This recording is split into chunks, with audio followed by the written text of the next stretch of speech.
Committee will come to order. Today we continue our FY25 budget hearings with the Department of the Air Force. I thank our witnesses for being here and for their service to our nation. The FY25 budget request for the Air Force and the Space Force represents about a 2% increase over FY24. But when you account for inflation, that increase is actually a cut. And that means tough decisions had to be made about what programs to cut and what level of risk to absorb. And like we heard from the Army yesterday, it means the Air Force and Space Force are forced to absorb a lot of risk in the near future as they try to keep delivery of out-year capabilities on track. For the Air Force, that means hundreds of aircraft are grounded on any given day due to insufficient funding for spare parts. It means divesting 130 aircraft in FY25 to save operating costs. And it means cutting the planned buys of new cutting-edge fighter aircraft. For the Space Force, it means delays in replacing legacy systems with more advanced and resilient systems. It means we're not making investments we need to replace current air missions with new, more survivable space-based platforms. And it means we're not acquiring the counter space capabilities at the pace we need to fight and win in space. That's a problem because China's military modernization isn't slowing down. They've already outpaced us with a larger Navy. Soon, they'll have a larger Air Force. And in space, China is rapidly fielding new capabilities designed to prevent our joint force from operating. It's important to fully understand how much risk our services are taking on as a result of this budget, and what that means for our ability to deter China, Russia, and our other adversaries. General Saltzman, I was glad to see the Space Force release its commercial space strategy. Since 2013, this committee has been consistent in urging the department to take more advantage of commercial space. Back then, it was just satellite communications, but in the last decade, we have seen an explosion of opportunities in the commercial space sector. In these times of limited budgets, leveraging those commercial resources will be even more important than it has been in the past. It will help us increase our capacity and our resiliency. I'm also interested in hearing more about the plan to move the core space mission from the Air Guard to the Space Force, especially how the plan will not cause Guard personnel and units to move out of affected states, and how the Space Force's new personnel system could benefit those Guardsmen who choose to not transfer. Finally, this committee will be closely monitoring progress on the modernization of our nuclear triad. While the B-21 and LRSO programs continue to make good progress, the Sentinel program's Nunn-McCurdy breach is very concerning. This committee understands how unique and challenging this program is. The Air Force hasn't undertaken a project like this since the deployment of the Minuteman in the 1960s. Nevertheless, the department must do more to anticipate challenges and overcome them early when they emerge. We need to get this right.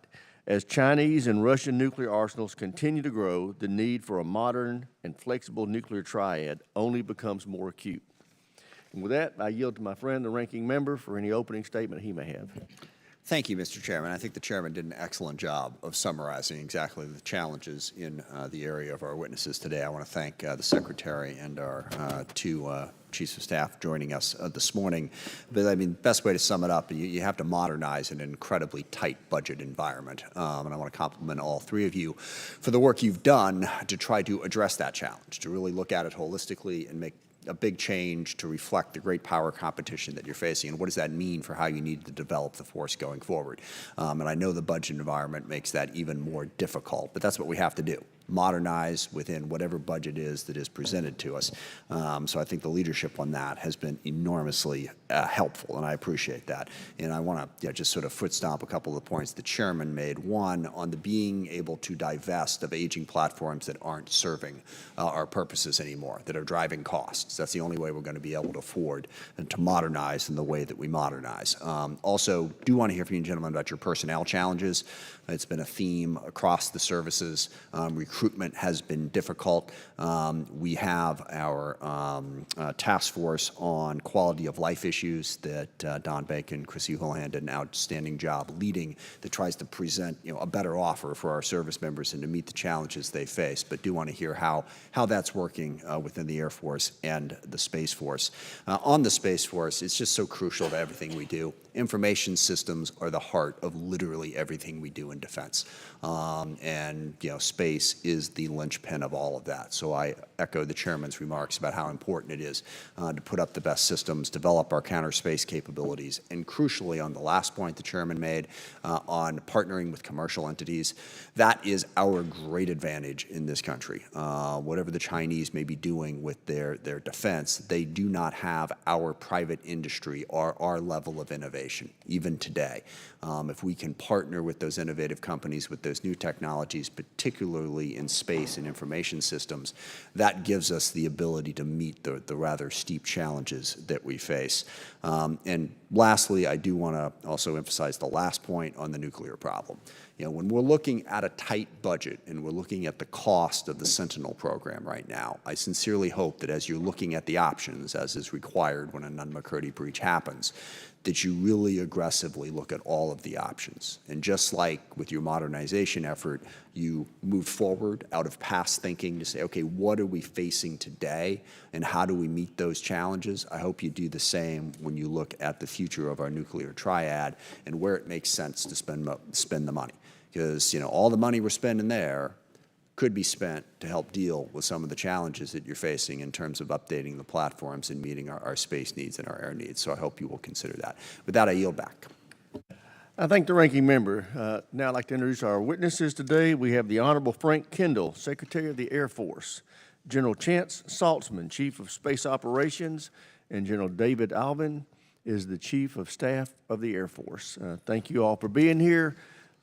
We will start with you, Secretary Kendall. You are recognized. Thank you, Mr. Chairman. Chairman Rogers, Ranking Member Smith, members of the committee. General Saltzman, General Alvin, and I thank you for the opportunity to testify today on the Department of the Air Force's FY25 budget submission. The Department of the Air Force budget submission supports the National Defense Strategy. We appreciate the committee's support for the FY24 NDAA and the recently enacted FY24 budget. Your efforts to secure timely passage are deeply appreciated. As you are aware, the 6-month delay has had a real impact. That time cannot be recovered, but at least we can now move forward with our urgent modernization priorities. As I've testified before this committee repeatedly, time is my greatest concern. We are in a race for military technological superiority with a capable pacing challenge. Our cushion is gone. We are out of time. As we have briefed the committee at a classified level, the pacing threat moves steadily forward. I want to go off script for a moment to make 2 points. One is I want to recognize the tremendous achievement of our Airmen and Guardians and our entire Joint Force and our partners over the weekend and engaging all of those targets that are on, all the systems that are on through at Israel. It was a remarkable accomplishment. I want to make one other point about it, though. What Iran encountered was a highly contested environment. And what we face with China is a highly contested environment. And what I'm dedicated to, and what we are all dedicated to here, is ensuring that the U.S. never has a result like Iran had in its attempt to attack Israel. That's what's driving a lot of what we're doing. That's why it's so important to move on from legacy systems that weren't designed for that type of environment to ones that are designed for it and are capable of coping with that. Continued failure to provide on-time authorities and appropriations will leave the Air Force and Space Force inadequately prepared. We know the committee recognizes this. We appreciate your strong bipartisan support. Our FY25 budget request complies with the Fiscal Responsibility Act. We are requesting $217 billion for the Department of the Air Force, including $188 billion for the Air Force and $29 billion for the Space Force. The budget reflects an increase of about 1.5%, a little lower than you said, Chairman, over the enacted FY24 budget and does not keep pace with inflation, as you noted, or with the 7% publicly acknowledged growth of China's military budget.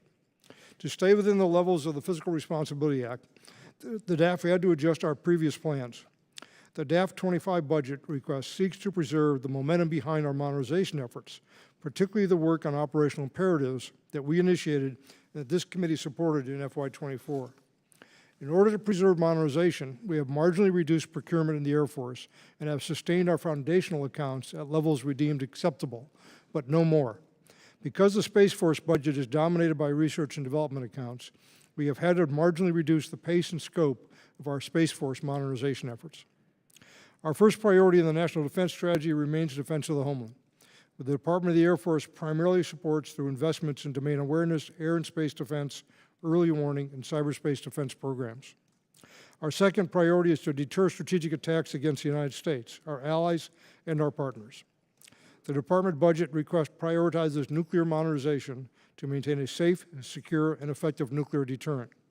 Notably, the Sentinel ICBM program has experienced unacceptable cost and schedule increases and is currently undergoing a Nunn-McCurdy review. The Department of the Air Force will work closely with the committee as that review reaches its conclusions. The third priority is to deter aggression and be prepared to prevail in conflict when necessary. The Department of the Air Force needs immediate and significant capability modernization to keep pace with the growing military capabilities of the PRC. The DAF operational imperatives and the closely related cross-cutting operational enablers continue to guide our modernization program. Our budget request includes $6 billion for these efforts. Finally, the fourth National Defense Strategy priority is to build a resilient joint force and enduring advantages. This budget request invests to ensure that we can recruit and retain the force we need so that our airmen and guardians and their families have the quality of life they deserve and can serve to their full potential. As we have briefed the committee, the Department is also currently undertaking a department-wide effort to re-optimize to meet the demands of great power competition. The intent is to minimize both cost impacts and personnel or unit movement under this initiative. We will work closely with the committee as we develop detailed plans. We do not anticipate any significant impact on the FY25 budget, and we have not requested funds for this purpose. The DAF also deeply appreciates the committee's support for the DoD Quick Start initiative that was enacted last year in the NDAA. The Department of the Air Force has obtained approval from the Secretary of Defense for 2 programs that will be initiated under this new authority. They are a more resilient national position navigation and timing capability and C3 battle management for moving target indication. Time matters, but so do resources. The United States is facing a competitor with national purchasing power that now exceeds our own, a challenge we have never faced in modern times. China is actively developing and expanding capabilities to challenge strategic stability, attack our critical space systems, and defeat our ability to protect power, especially air power. Conflict is not inevitable, but it could happen at any time. General Alvin and I just returned from a trip to some of our key bases in the Indo-Pacific. We should all be very proud of our men and women serving in harm's way and doing everything they can to deter and be ready for a conflict unlike any we've seen before. The DAF 25 budget is focused on addressing these realities. We commit to working with the committee to secure timely enactment of this budget. Thank you for your attention, and we look forward to your questions. Thank you. Thank you, Mr. Secretary. General Saltzman, you're recognized.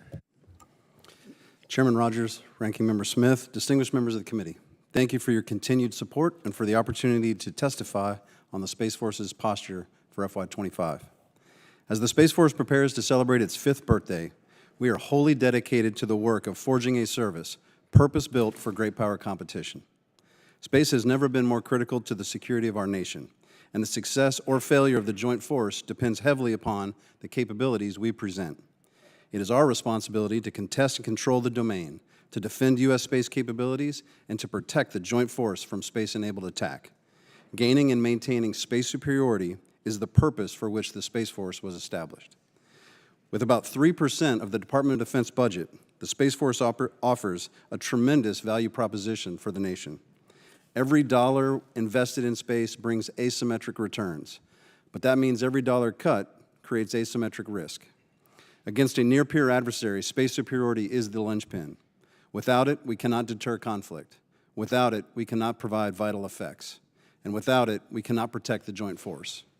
Until we have built the infrastructure to achieve space superiority, the Space Force is a work in progress.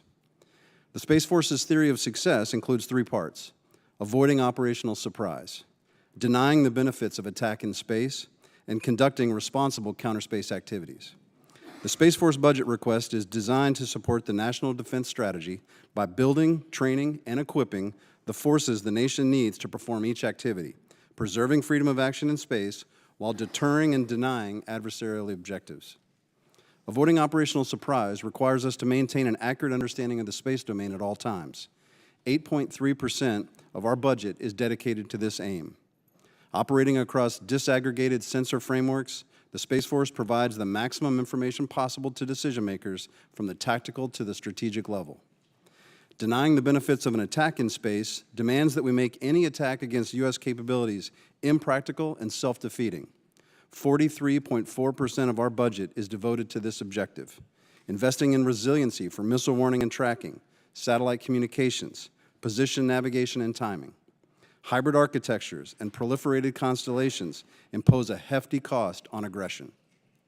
Finally, responsible counterspace activities describes the mechanism by which the Space Force contests and controls the space domain. The FY25 budget dedicates 24.7% of the Space Force budget to space superiority. Within the constraints of the FRA, fiscal year 25 Space Force budget reflects hard choices to maintain legacy space services, preserve current readiness, but it also slows the fielding of a modernized force. Addressing these challenges depends on Guardians that are trained and ready to meet high-tech demands of space operations. For that reason, I would like to personally thank the committee for its support for the Space Force Personnel Management Act. This will be a major force multiplier in the Space Force's efforts to modernize the way we recruit, build, and retain talent. Thank you for the opportunity to discuss the Space Force's FY25 budget and posture. And even in the face of accelerating threats, the Space Force remains the preeminent military space organization in the world. And with the support of this committee, our Guardians will preserve and expand our strategic advantage, and we will step up to meet our pacing challenge. So long as you continue to trust and invest in your space service, the Space Force will respond with unparalleled value for the nation. I look forward to your questions. Thank you, General Saltzman. General Alwyn, you're recognized. Good morning, Chairman Rogers, Ranking Member Smith, and distinguished members of this committee. Today, I'm proud to represent the 677,000 total force airmen serving our nation. I want to thank you for your unyielding support, not only to those airmen, but to their families as well. I'd like to open by stating my immense pride in the exemplary performance of our airmen this past weekend. As part of a joint and coalition effort, they successfully thwarted the massive air attack by Iran on Israel's home soil. Their professionalism and skill turned a potentially catastrophic event for Israel into a strategic defeat for Iran and its proxies. As we look across the strategic landscape, we find ourselves in a time of significant consequence.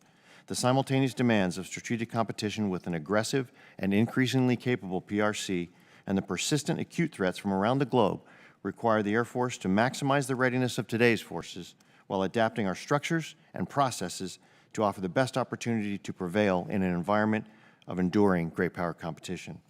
Time is not on our side. The FY25 Air Force budget reflects difficult choices. We've made trade-offs to keep the Air Force's operational readiness today at the minimum acceptable to meet the nation's demands while seeking to preserve the previous advances in modernization.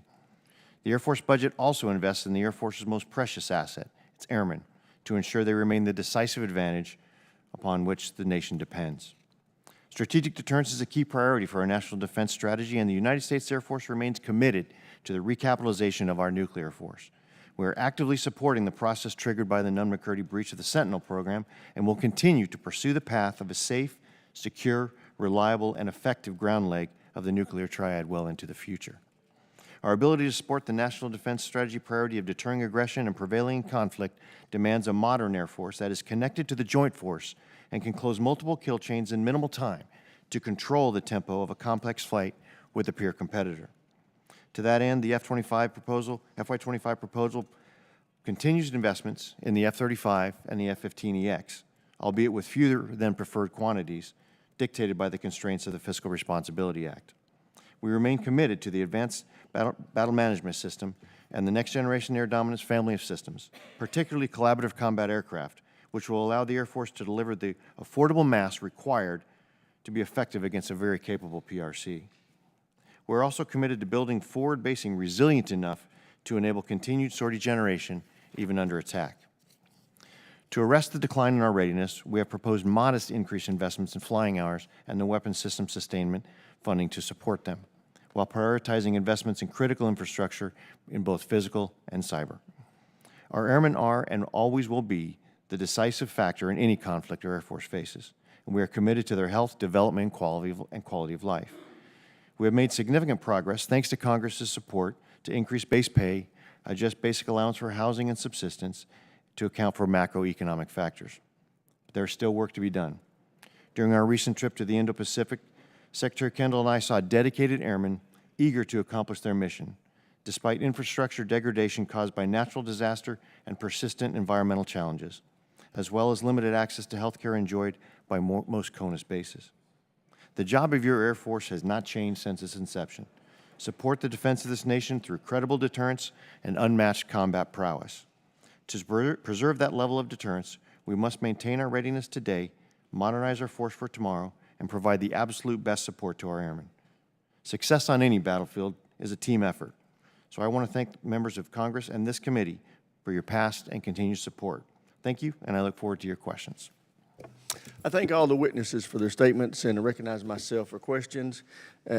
Secretary Kendall and the others can pitch in if they want to, but we've talked about the tight fiscal top line and that there's going to be the risk that you have to assume making these numbers work, particularly when it comes to our ability to effectively deter China, Russia, and Iran. Can you talk briefly about some of the risks that you're assuming with this? Yeah, I outlined it in my opening comment a little bit, but first thing is that we have the most powerful military in the world, and we're going to continue to have the most powerful military in the world. So we are able to meet the requirements of our combatant commanders and provide them forces that they would need, both in normal operations and in a contingency.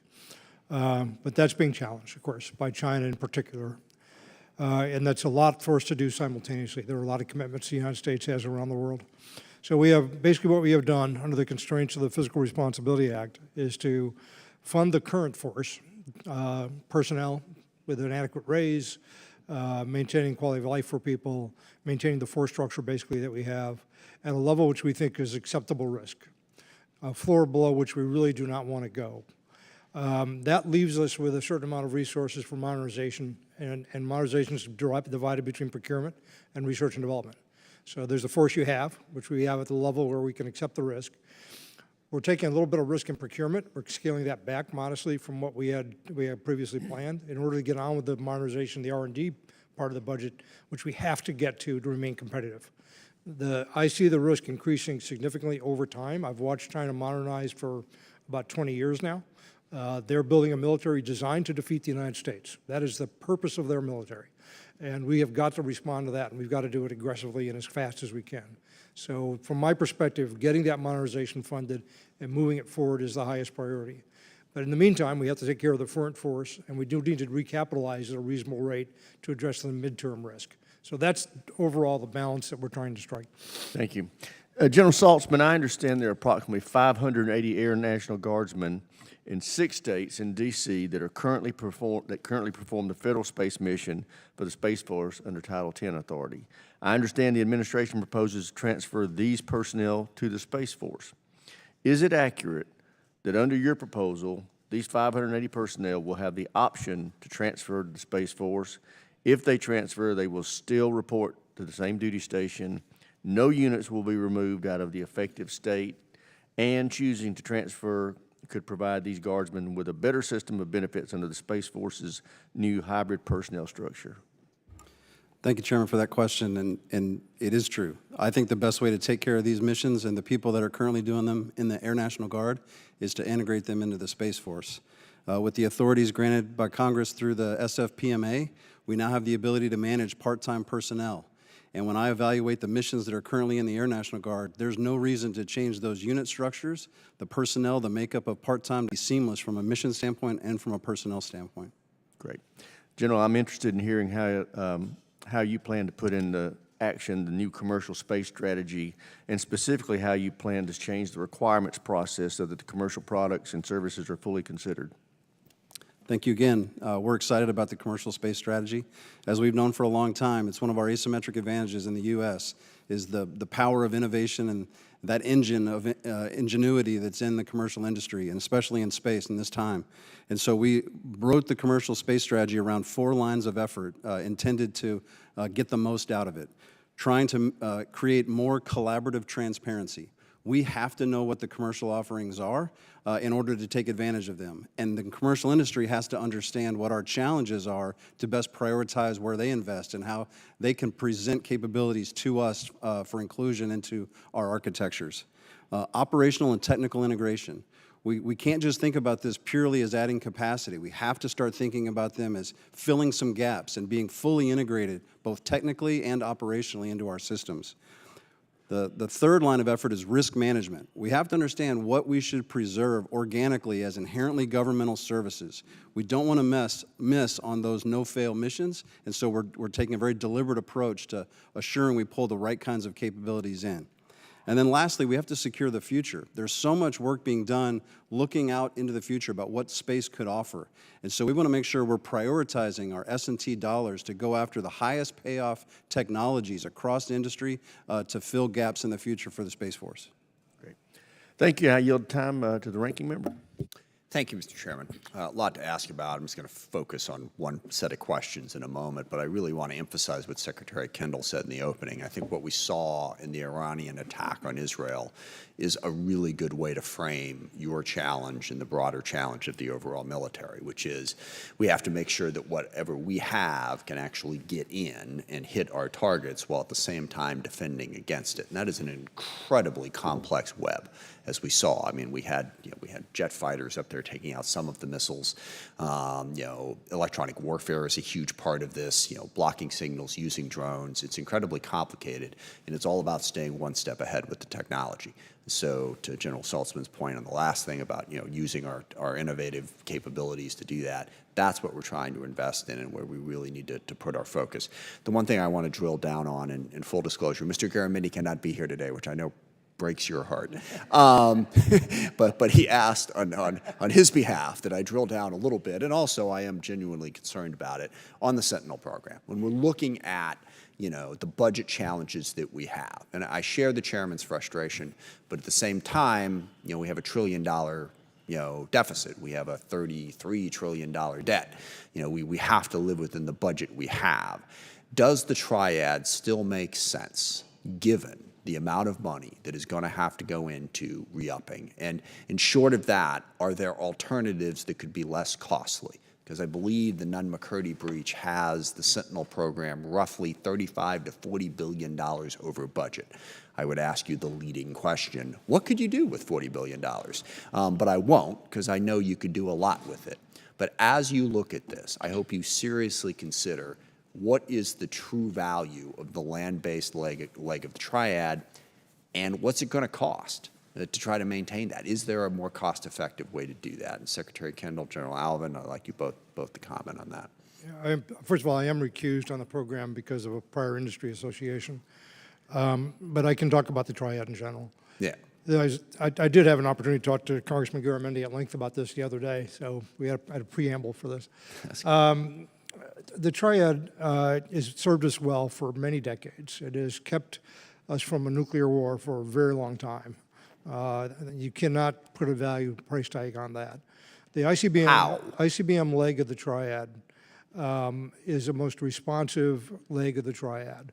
It is probably what you try to do with the triad is force an adversary to confront a problem for which there is no easy solution. If you take out one leg, there are two other legs. Even if you take out two legs, the third leg still has a lot of destructive power that you can't ignore. And the three legs have different characteristics. The submarines have good stealth characteristics and good survivability because of that. The bombers have more flexibility in terms of how they're used. And the ICBMs are on alert and ready to go in large numbers at a moment's notice. That combination presents a very difficult problem to an adversary. And again, it has serviced well. The other part of your question about alternatives, I did the Milestone A decision for Sentinel, and we knew there was widespread uncertainty about the cost at the time. Now, that uncertainty is sort of coming home to confront us now. When a program has a 50% cost increase, you have to go relook at the value proposition. And the Nunn-McCurdy process requires us to do that. I'm not directly involved. Undersecretary LaPlante is running that, and my undersecretary and acquisition executive are participating in it. I do think we have to be open-minded about the alternatives. Okay, and I'm sorry, I got to interrupt you to drill down on just one thing. I got that point. I may not get to General Allen, but on your triad argument, I don't find that overwhelmingly persuasive. Okay, if we have three legs, we're better. Well, why not 4 or 5? Okay, yes, the more legs you have, theoretically, the better off you are. That doesn't necessarily answer the question of why this particular leg in this particular situation actually puts us in a better position to defend when it is stationary and just a big fat target. So we got to do better than just saying, well, the more legs, the better. Well, at a certain point, no. So we've got to get a more specific answer, and I think General Alvin I wants to can dive give you in that. here. The Why danger- is this leg helpful, other than just being another leg?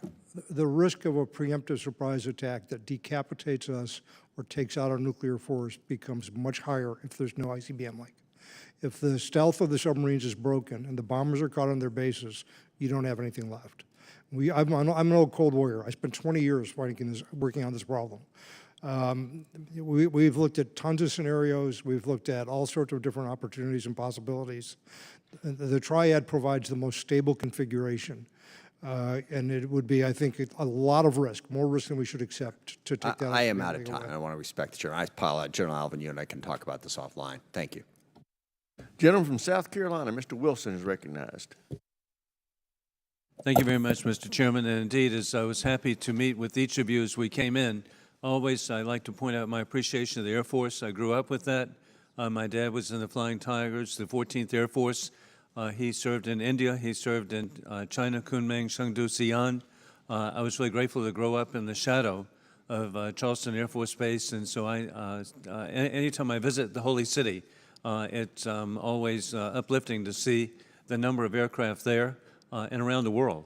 Additionally, I'm very grateful with Congressman Jim Clyburn, Congressman Ralph Norman, that I represent adjacent bases, the Joint Air Base McEntire at Eastover, South Carolina, and Shaw Air Force Base, of course, in Sumter, South Carolina. And so your service to me is very, very important and significant, and I see it firsthand.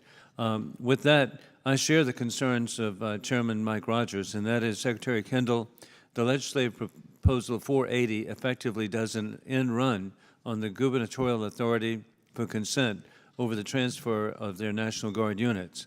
Your proposal disregards the governor's purview to make the best decisions for their state, setting precedent for federal overreach on Guard issues for years to come. As a 31-year Guard veteran myself, I know that you can count on the Guard as it operates effectively today.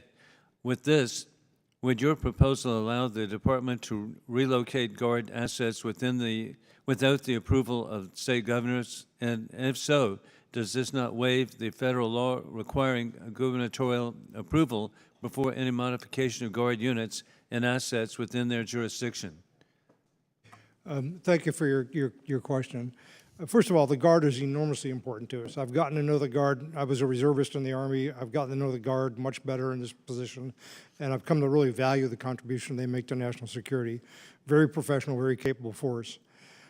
This issue of this very small number, it turns out to be between 500 and 600 of people out of over 100,000 people in the Guard, that we need to integrate with the Space Force more fully. We created the Space Force as a very small organization designed to take on the role of a service, which is a very big thing to ask it to do. And it needs to be as lean and as tightly structured as possible so that it can do those functions. Just last year, this committee supported the Space Force Personnel Management Act, which took the reservists who were space people and is now in the process of moving them into the Space Force as part-time or full-time Space Force people. That process is going very smoothly. We need to do the same thing for the very small number of people that are in the Guard that are in the same situation, to give unity of command, if you will, to the Space Force and to allow them to manage that small number of people, only about 10,000 total, as effectively as possible to do their very important mission. The reaction from the Guard, quite frankly, has been over the top on this. I mean, I read an article this morning by the head of the Guard Foundation that this was an existential threat to the Guard. We're talking 500 and plus people here. We're not talking an existential threat.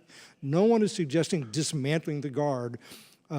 This is a sui generis, a de minimis exception to our norm, and it's necessary to make the Space Force effective as it needs to be. I'm sorry this has become such a politicized issue. It should be a very straightforward issue, quite frankly. We love the Space Force. In fact, I want to give Chairman Mike Rogers credit that it exists. but the precedence of moving Guard units without the governors being in approval is a real concern. And General Alvin, I'm grateful to represent the Savannah River site, where a significant amount of plutonium pits for our nation's nuclear deterrence are produced. And we know we need to upgrade these, and they haven't been upgraded for like 60 years. And so we have a two-site solution with Los Alamos. And we know that China is conducting the largest military buildup in peacetime history. What is the significance of any delay of our plutonium pit production? Well, actually, I will yield on the technical nature of that to the NNSA and others, but I think anytime we are looking at modernizing our nuclear force, any delays to that, I can't give you a specific, but it certainly would degrade our ability to modernize. I can't put the specifics on it. I have to yield to NNSA to that, but delays are bad. Well, indeed, hey, it's deterrence that we need, and that's exactly what each of you are providing, and with the leadership of Chairman Rogers and our other colleagues, even the ranking member, we are working together on behalf of our country for you. Thank you. I yield back. Thank the gentleman. Chair, and I recognize the gentleman from Connecticut, Mr. Courtney, for 5 minutes. Thank you, Mr. Chairman, and thank you to all the witnesses. Secretary Kendall, you've talked quite a bit publicly about sort of the challenge right now we have with early warning platforms. The E3s are getting old. The economic business case for extending them is pretty weak. The E7 is a really promising, more than promising replacement. Australia is already flying them. I think we're selling some already to the UK, sort of where AUKUS is now in a situation where the other two countries are ahead of us. Is there something this committee can do to help accelerate, either through multi-year authorities or AP, to sort of get the timeline shorter so that we can start fielding these E7s? Where we are with E7 is that we're still in negotiations with the prime contractor to try to get to an affordable price that we think is reasonable. We're getting closer. I'm hopeful that we will get there soon. As a result of those negotiations going on longer than anticipated, we've taken one E7 out of the budget and slipped it a year. It's one of the cuts in procurement this year, driven more by the fact that we couldn't get to an acceptable business deal. I think the odds are pretty good that we will get there, hopefully in the not too distant future. We have looked at ways to try to accelerate the program. I spent some time with the program office on that personally. Because of I'd have to go into a lot more detail than we have time for, but because of the way the program is structured, it's very hard to find ways to remove schedule from the program.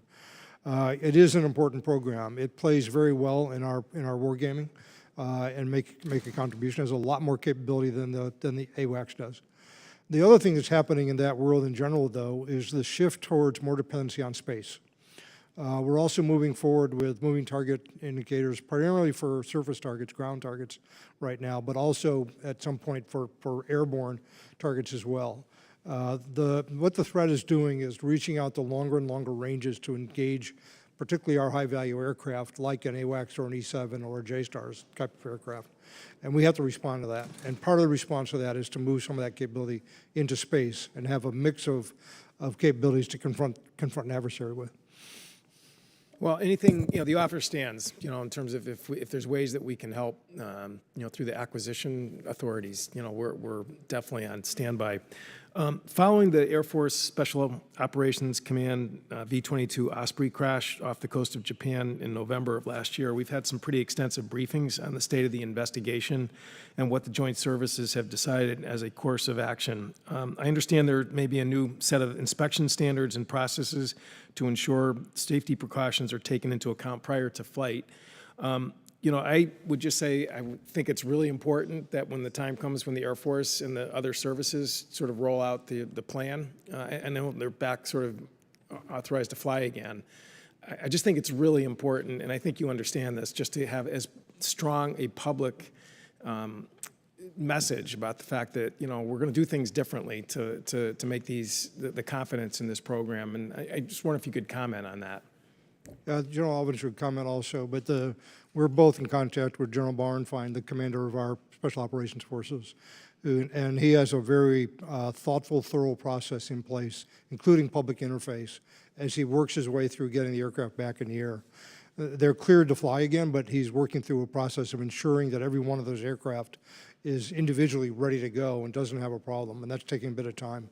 I think the other services are moving forward as well, maybe a little bit more quickly than we are, but the SOF aircraft, the Special Operations Forces aircraft, fly in a more difficult environment than the Marine Corps in many cases, or the Navy aircraft.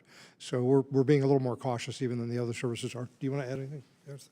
The Secretary pretty much handled it, but to the point of the differences in mission, that's something that we shouldn't walk past. I mean, the difference between how the Marine Corps and the Navy operate their V-22 aircraft and how AFSOC does, a lot of these more complex. It's not only more complex and perhaps challenging to the airframe, but also to the aircrew as well. So understanding that entire system and ensuring that that is safe and effective is General Bauernfein's, it's his number one remit. I think he's doing a fantastic job.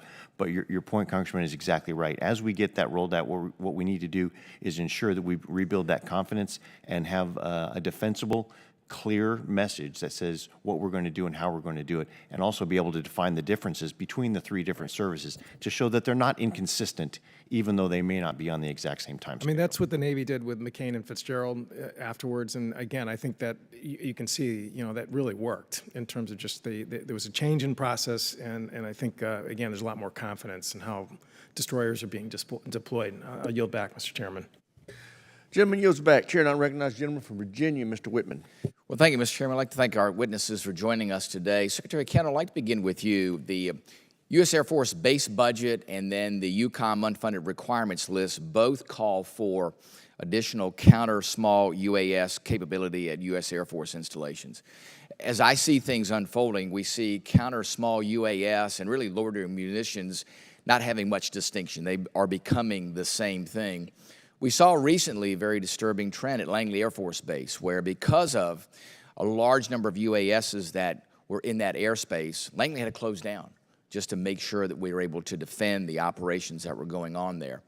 As I watch how missions are developing, you see the Army Missile Defense Mission, you see the Air Force Air Base Air Defense Mission, and it looks like to me that there's a lot of commonalities there. Can you give me an idea about how do you look at those different requirements and who's responsible for what mission? Are there clear lines of distinction there? And do you think that based upon where we are today, are our Air Force bases adequately protected? We have a wide range of threats to our air bases. They vary by theater quite a bit. Different in the Middle East or in Europe or in the Pacific. In the Pacific in particular, what China's been acquiring is a variety of missiles, precision missiles, ballistic and cruise and hypersonic, designed to attack our air bases. And that's the threat that really drives us more than anything else right now. In the Middle East and to some extent in Europe, we're faced with small UAVs more. We have to deal with all of these. The way the department is approaching this is that the Army is generally the lead for research and development on small UAV problem, and we're participating in that. We contribute to that and are full-fledged members. And we are funding some improvements to our air bases for security of that. I was just at several of our Middle East air bases where we have systems deployed today because of that threat. As you go up the chain a little bit in the threat and start worrying about cruise and ballistic missiles, then systems like Patriot come into play. What we need, and there's a large study that's been going on for well over a year now, led by the Army that we're participating in, to try to come to an optimal solution for air-based defense against a whole range of threats. What we need in particular is a highly cost-effective way to engage those cruise and ballistic missiles and those hypersonics. Yeah. And there's some promising technologies in development which we think have potential to do that.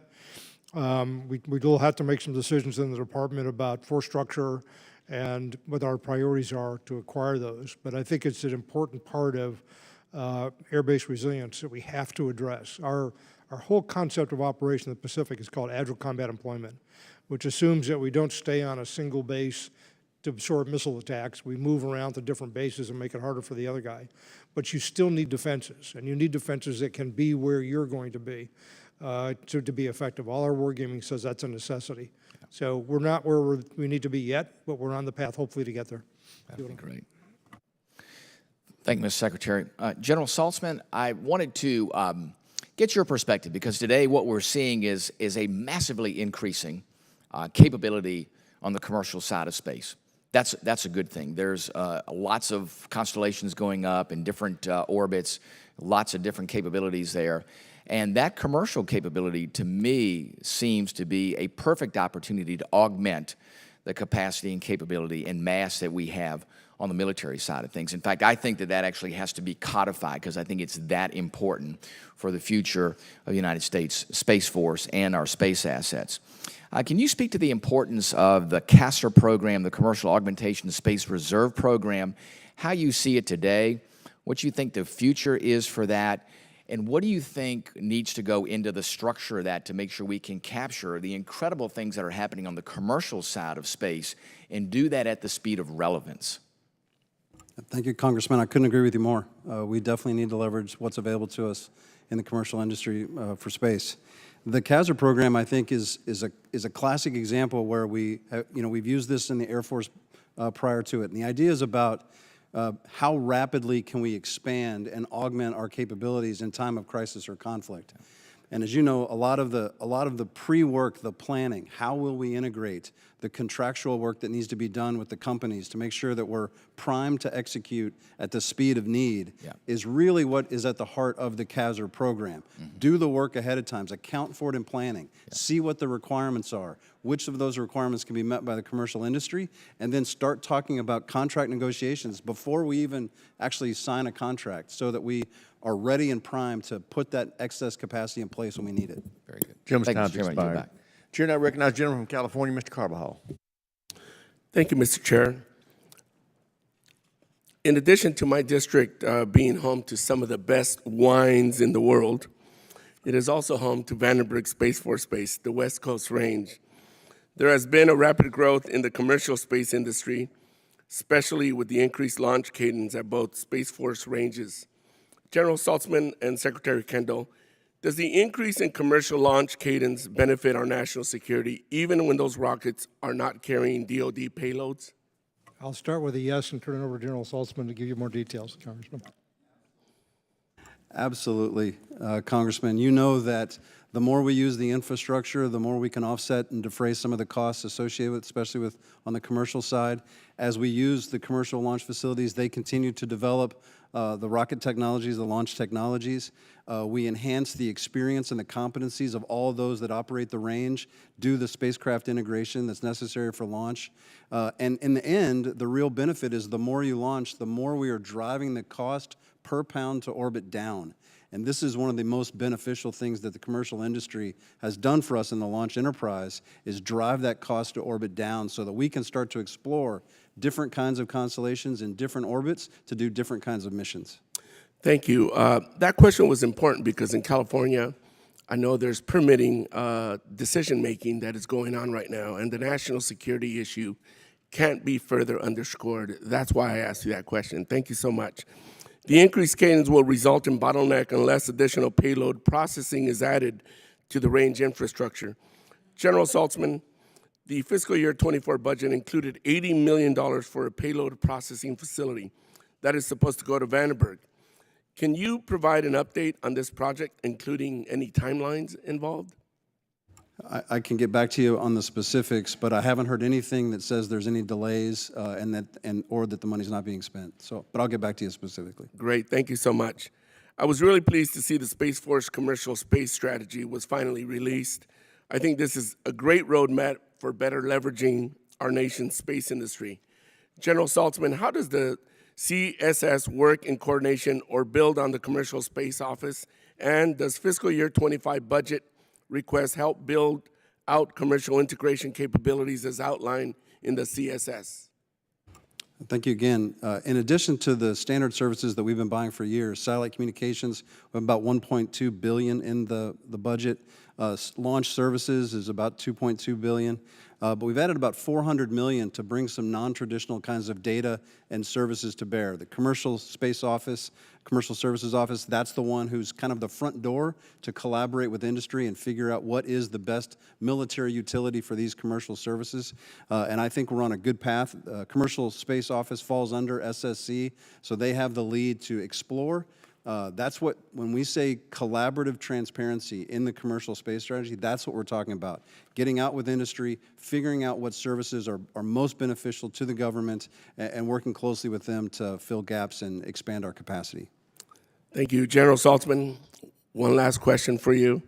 With the proliferation of the commercial LEO constellations, it should be easier than ever to get to tactical surveillance, reconnaissance, and tracking data out to the combat commands and warfighters. I believe this service is the Space Force should be providing. How will CSS help get TAC SRT into the hands of combat commands, and what challenges do you expect to run into while integrating this commercial capability? Again, I couldn't agree more with you. There's a lot of capacity, a lot of capability that's available to us in this SRT mission area. SSC has a number of demos that are going on right now to explore exactly the best way to spend our dollars on those capabilities. And the Joint Commercial Office is also exploring how best to incorporate space data into our overall architecture, again, with the focus on meeting those combatant commander requirements that sometimes can't be met through a normal intelligence process, operational planning products that don't require the level of analytics that traditional intelligence products do. There's a lot of room for improvement there, and SSC is dedicated to getting that. Great. Secretary Kendall, I look forward to you visiting Vandenberg Space Force Base in the near future with General Saltzman. Look forward to hosting you and showing you not only paradise, but the great capabilities at Vandenberg Space Force Base. I think I'll try the wine also, Senator. We'll have some good wine for you as well. Mr. Chair, I yield back. Gentleman yields back. Chair now recognizes the gentleman from Georgia, Mr. Scott. Thank you, Mr. Chairman. Secretary Kendall, I know that the decision has been made on the A-10s, and that, as I understand it, we're going to divest 56 aircraft this coming year. And my question is, are we talking with other countries, whether they be NATO partners or treaty countries, that may be interested in that aircraft to transfer it to them? Yeah, I'm not aware of any active interest. One country at least has expressed some interest, but the problem is once that aircraft goes out of the U.S. inventory, there won't be any base of support for it. So any country that picked it up and tried to sustain it would have a very hard time. It's also a very old aircraft. They're about 45 years old. They are. Replacement parts are very hard to obtain. They're old, but they're effective. But I just, as we look to divest things, it seems to me like there's a whole lot going on around the world where I understand we're moving in a different direction, more technically advanced, but, you know, it would have sure been nice for Ukraine to have them 2 years ago. Ukraine hasn't expressed much interest. I think they rightfully are to be concerned about their survivability. I agree, but I think if they'd had them 2 years ago, it may have made a difference. I would just suggest that as we divest things, we're running a $3 trillion deficit over the last 365 days. We're now $34 trillion. As we divest things, I understand it's the right decision for the U.S., but globally, I think we need to be at least meeting with other people that share our interests and our values. And while it might not be the right weapon system for us, it's certainly better than the systems that they had. We'd be perfectly happy to have those conversations. We do transfer excess defense articles. We just transferred some C-130s, for example, to the Philippines, which they're very appreciative of. Sure. So one of the other aircraft that's been divested is the J-STARS from Robins Air Force Base. I think the last one left in November of 23. General Alvin, the ABMS system is going to take its place, and then some. What are your goals for ABMS? Are you staying on track with the timeline? What can we do to help with the Air Force mission and the ABMS mission at Robins Air Force Base? Yeah, well, thank you for that, Congressman. I would say that the advancement in the advanced battle management system, and really across what we're referring to as the C3 battle management, has really started to accelerate, largely due to something Secretary Kendall did maybe a year and a half ago now, with the putting an integrator in across all those systems that's putting together the architecture. It's a complicated thing. But when you put it together, having all of the architecture, understanding what the pipes are, what the nodes are, and how it all fits together, and for it to have the ability to work with the other services, so it can truly integrate into the joint environment. That is where we've been making progress. We are now seeing some instantiations of that. We are seeing in the Homeland Defense area, some of the cloud-based command and control is now moving to 4 or 5 different defense sectors. We are deploying, I believe we have now as many as 20 this year of these distributable air battle management nodes. So this idea of moving to a distributed architecture to do what we had done before is progressing along. There will continue to be bumps along the road, but I feel very confident in General Cropsey and the team that he has, mixing the technical folks with the operators side by side, step by step, to ensure that we build this once right the first time. Just one suggestion. I am concerned that there's not enough dialogue across the different branches with ABMS and the intent and the use of it. I had the discussion with some people in the Army that would be dependent upon it, and they were not aware of the system, and that would just be my suggestion, that we need to be. Yeah, Congressman, I couldn't agree more. And I would say that their convergence and the Navy's overmatch, we are certainly partnering with them. We probably you can't communicate on enough. But I would say across services, and I would look over to my sister service over here in the Space Force. That's where we're building the DAF battle network. It's not just. I'm talking about people that wear green more than absolutely, and more than blue. And they are solving different problems. They're looking at different solving a single kill chain, but they have to be integrated. Congressman, you're exactly right. Well, people at the Ranger Regiment were not very familiar with the program, is my concern, and they're obviously, all of the branches are going to be dependent on it. So with that, I yield. I appreciate all of you. Gentleman's time has expired. Chair, and I recognize the gentlelady from Pennsylvania, Ms. Houlihan. Thank you, Mr. Chair, and thank you, gentlemen, Secretary and Generals, for joining us today. Yesterday, I believe it was yesterday, we had a very similar hearing, but with Army. And at the beginning, our chairman and ranking member and many of us during the course of the hearing asked appropriate questions about the President's supplemental that's now been sort of on the back burner for the better part of 6 months, and the impact and implication of not having passed it yet, and the impact and implication of when it does hopefully pass at some point to you all. I would ask the same question because I'm sort of surprised that I'm one of the junior chipmunks here, that it hasn't come up yet. What are your thoughts about the President's supplemental and its urgency? What is not happening because it hasn't happened, and what will happen if it does happen? I can give you a quick response, but I think we got 2 members of the Joint Chiefs of Staff here, and I think should hear from them. I watch this obviously very closely. We're very heavily engaged in support to Ukraine in particular. They desperately need the help. And we look at the numbers and the way they're exhausting air defense weapons and artillery munitions and so on. They need the help. The war right now is not going in the right direction. It's largely because they haven't gotten that assistance. So the supplemental is needed there. It's also needed for Israel, and it's needed for Taiwan. So it's a very important package that needs to be passed. I'm going to let my colleagues talk about their perspectives. Well, we certainly, with the impact of being able to reimburse some of the munitions and the things that we have supplied, we look very closely as the request comes for different types of munitions to ensure that we don't deplete our own stockpiles. But in that, every time we do that, we incur a little bit more risk, but we understand this is part of integrated deterrence. Integrated deterrence is being able to support our partners, and so we do not have to commit to, in the case of Ukraine, an Article 5 sort of situation. So we from a pure service perspective, we are very interested in, if the supplemental were to be passed, we would be able to replenish some of those, or have maybe newer munition stocks with those. There's some monies that we're looking for with the Presidential Drawdown Authority that we are doing some sort of cash flowing, and if we don't get that, then we're going to have to make some decisions at the end of the year with respect to readiness. I know the Army probably yesterday had more to say. They are doing quite a bit of cash flowing as well, and I've talked very closely to my counterpart, Randy George, and they also have issues with their risk towards the end of the year in the operation and maintenance accounts if they don't get the supplemental pass. Thank you. They've covered the topic pretty well. I would just add that sometimes we get caught up in the tactical side of things and munitions and replenishment, but there's some strategic messaging here too, as well as withdrawing our support. So I think we have to consider it all from tactical all the way up through strategical. 100%, and thank you, gentlemen, for that response.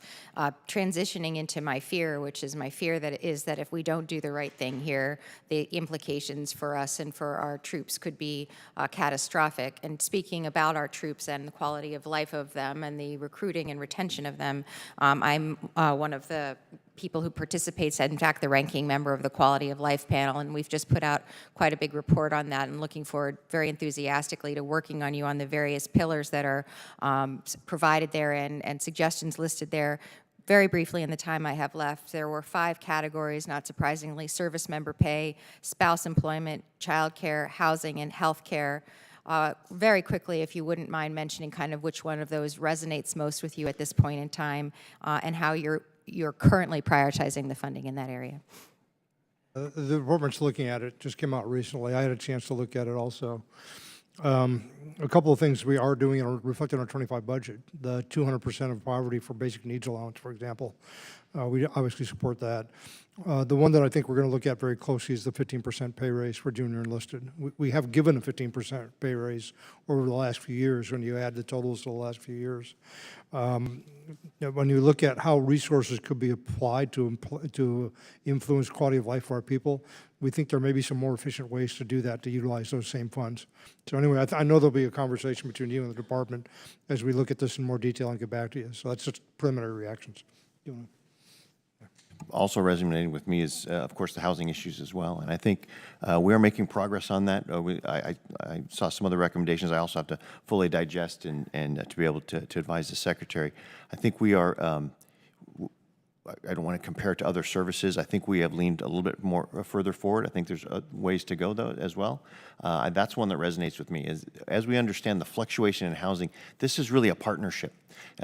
We cannot afford, nor do I think you want, to have the military supplying housing for all of its members. And so being able to have a closer communication with the communities to be able to adjust to those macroeconomic factors faster than we do now, I think is going to be key, because I think Gentleman's time's expired. I appreciate you. Thank you so much. I yield. Chair, and I recognize the gentleman from Tennessee, Mr. Desjardins. Thank you, Chairman. Secretary Kendall, the Department of the Air Force published the assessment of the Air Force Test Center in 2022, which found that $300 million of facilities, sustainment, restoration, modernization projects have not been funded. Can you describe the impact and operational risk associated with such an extensive backlog, and how would failure of our critical test infrastructure impact modernization efforts for everything from Sentinel to hypersonics to F-35 upgrades? We are managing the risk associated with our installations at a level which we think is acceptable, but it's not great. I look at that as we look at the foundational accounts that we fund, including facilities. We're funding, I think, at 1.6% of replacement cost. We'd like to be at 2%. What that leads to is slow deterioration, and eventually you end up doing emergency repairs only in some of our installations. Another very salient fact there is that we have about 20% excess capacity in our installations in terms of real estate holdings. So we have the burden of having to carry that. And I know that there's no interest in a BRAC from this body, but we do need to take a look more fundamentally, frankly, at our installation posture and try to address it as a whole. Okay. Last year, in response to the issue outlined in the assessment of the Air Force Test Center, Congress increased FSRM by roughly $30 million above the President's budget. His budget request in order to start chopping away at that $300 million backlog and to ensure that the infrastructure was well positioned to support future endeavors. Would you support a similar increase this year? I'm in support of the President's budget. I think our request is within the FRA, and we basically have given the Congress a balanced set of investments across the department, taking everything into consideration. Yeah. General Saltzman, I would like to commend the department for the work that you have all done to unleash private industry to further national security interests in the space domain. Watching the progress made over just the past decade has been incredible. However, not all the elements of the federal government appear to be on the same page when it comes to this issue.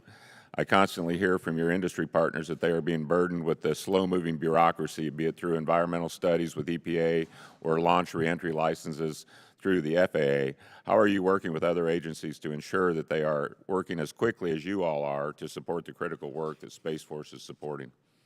We're intimately engaged with all of those agencies. The speed of licensing is something I hear routinely from industry. And so we reach out every time we hear this. We try to figure out exactly where the bottleneck is or exactly where a policy can be shifted to try to streamline the licensing aspect of it. So we're working closely with our interagency partners. Okay. Staying on the topic of space, I wanted to get your thoughts on NSSL. The NSSL Phase 3 is a long-term strategy that will help shape the space industry over the next decade. At the same time, new buzzing around a potential ULA sale has created some uncertainty in the short term and will certainly impact the Space Force's calculus. How does the department view a potential sale or merger of a major launch provider in awarding Phase 3 bids? Well, you know, the strategy itself is all about assured access to space, maximizing the number of providers to minimize the risk associated with losing assured access to space. I'm very pleased with the Phase 3 strategy that it has on-ramps and off-ramps so that we can pull people in when they're ready to support the launch enterprise. And I think that having that flexibility in the strategy can account for any shifts in the market. Okay. And for Secretary Kendall and General Alvin, I wanted to give you both the opportunity to share an update from the Aero test last month at Reagan Test Site. What did you all learn from this test? The test was successful. We are evaluating what to do with Aero and what the future of our hypersonic portfolio will be overall. And we'd have to go to a classified setting to talk about that, Congressman. You know, we heard last year that the program was dead. Is it moving forward? What can we expect to see in the future? We'd have to talk about that in a classified session. Okay. I yield. Chair now recognizes the gentlelady from Michigan, Ms. Lotkin. Thank you, Mr. Chairman. Good to see you all. Thank you for being here. Thank you for making the point, Secretary Kendall, in your remarks or ahead of your remarks about the importance of contesting the airspace, being prepared for the events we saw last weekend. And I couldn't agree more about our need to contest the space when it comes to the potential threat from China. And as you know, now Chairman CQ Brown said in front of this committee that China could achieve air superiority over the United States and allied air forces as soon as 2035. So you're right to raise it. My questions, unsurprisingly to you, will connect back to my home state of Michigan. And just to review the bidding, you know, we got word that the Air Force was going to remove the A-10s from Selfridge Air Force Base. In January of this year, we're very thankful that you publicly announced the decision to base 12 KC-46s at Selfridge Air Force Base. We appreciate that decision. But as you know, Michiganders who have worked on or near Selfridge are very focused on getting a fighter mission there. So I just want to hear very clearly, as I think you've stated publicly before, that just because we got those refuelers doesn't mean we're precluded from any future basing of fighter aircraft, which you know Michiganders will be fighting hard for. Your delegation is very consistent. I just testified with Senator Peters. You actually had the same question.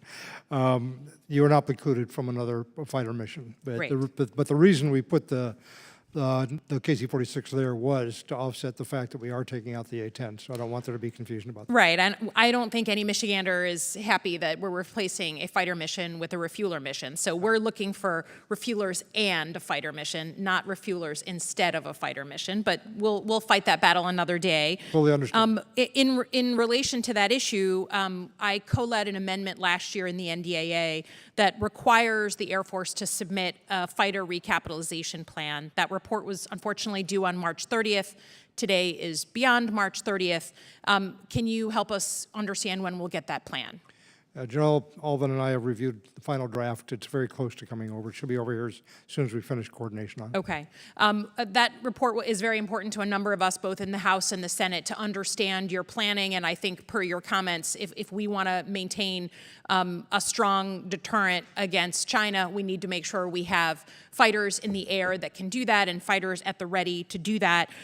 There will be a number of us who are working on a bill in this year's NDAA which will say before you can retire fighter aircraft, you must show your math on your plan.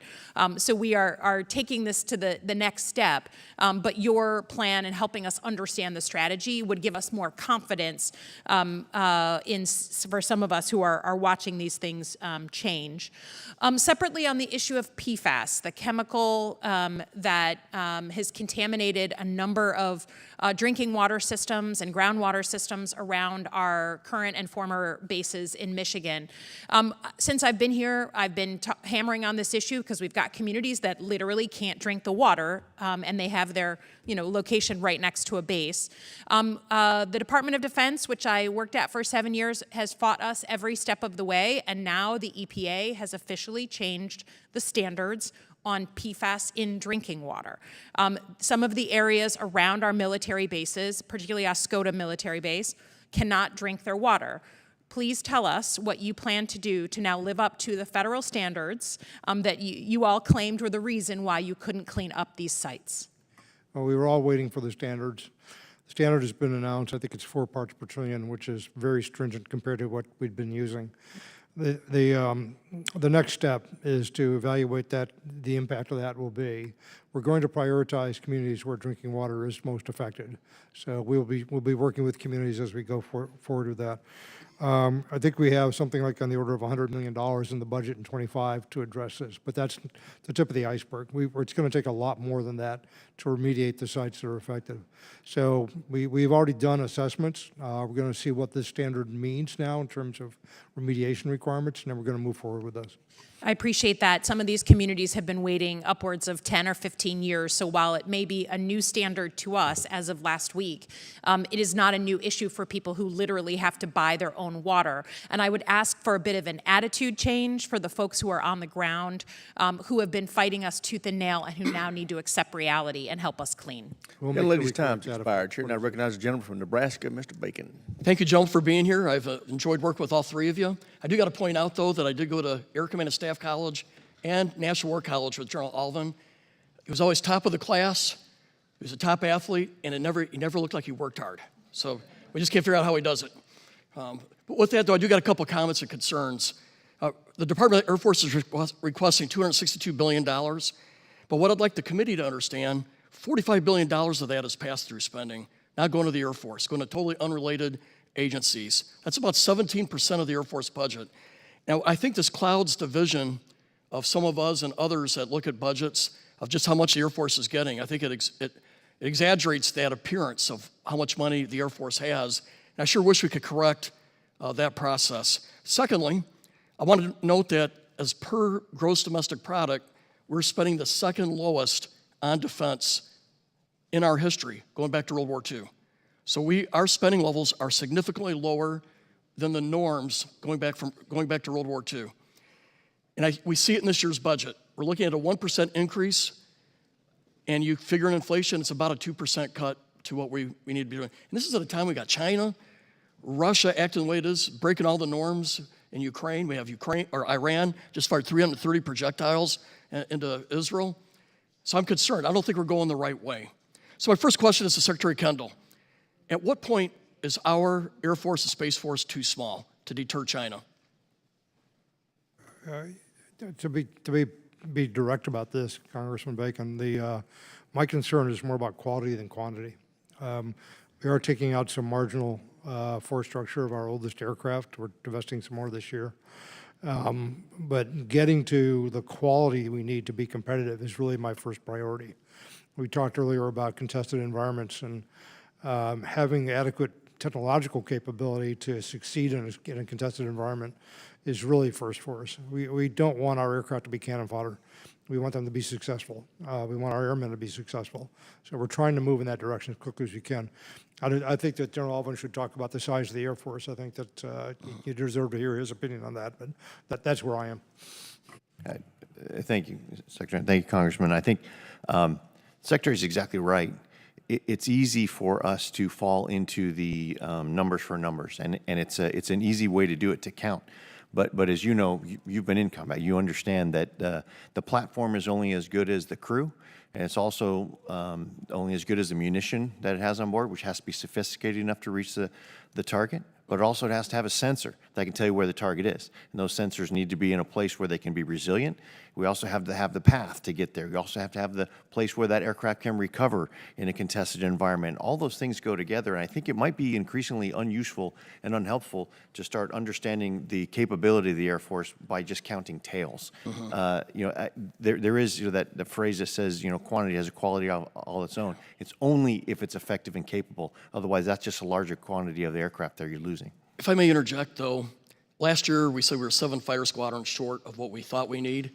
But if you look at the budget, we're going to cut about 10 more squadrons. So I would say there is some numbers that we need. I mean, we don't need F-35s all over Iran or the Middle East to shoot down stuff over Jordan, for example.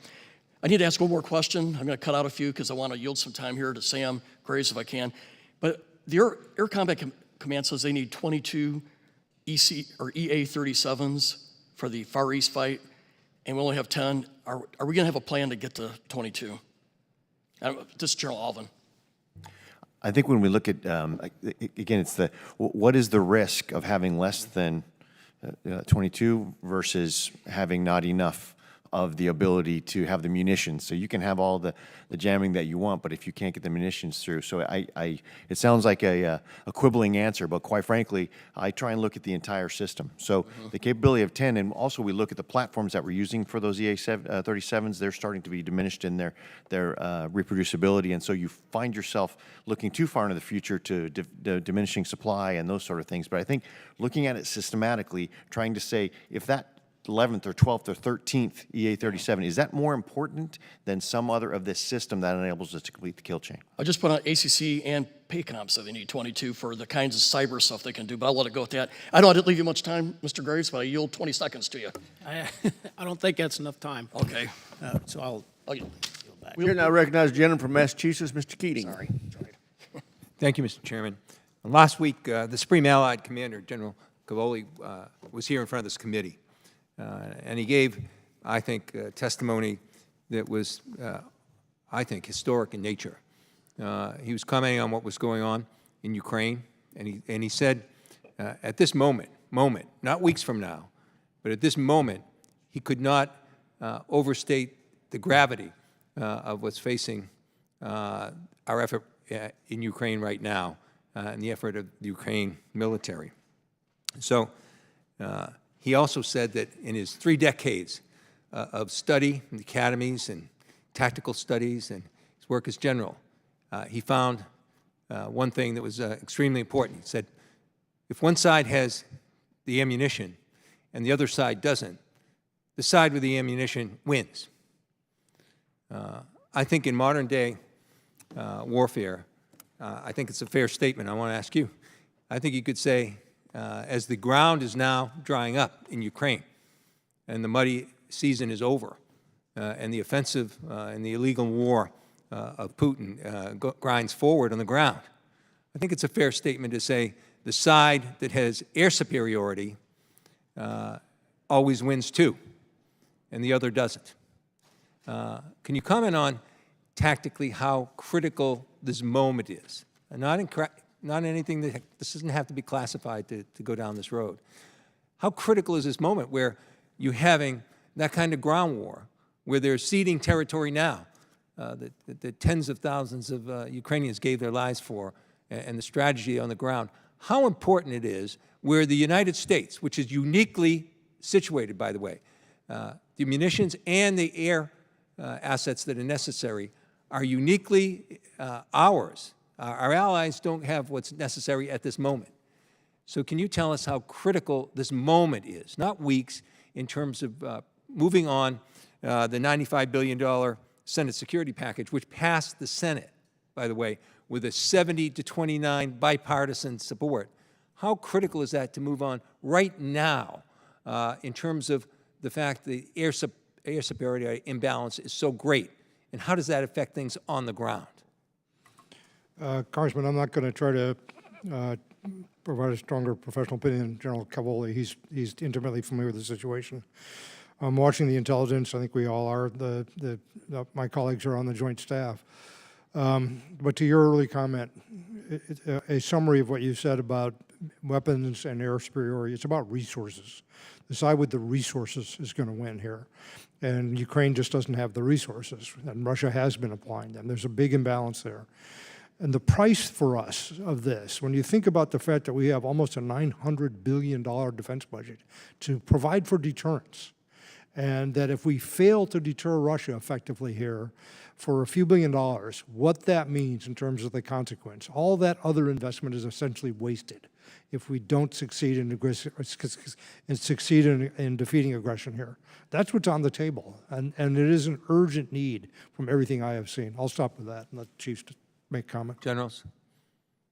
Again, I would also yield to General Cavoli, and also I've been in touch with the USAFE commander, General Hecker, as well, who's understanding sort of the air picture, better than I can from D.C. and in Washington. But it certainly is the case. It's a different type of air battle now, obviously, when you're talking about it's very heavily electromagnetic spectrum heavy area, and drones are involved. But it's still, if you can have the advantage from the air, it is critical. And the Secretary's point is the right one, though. It's overall resources to be able to formulate a battle plan that is executable, especially in the springtime here when the fighting's going to pick up when it dries up. It's going to be key.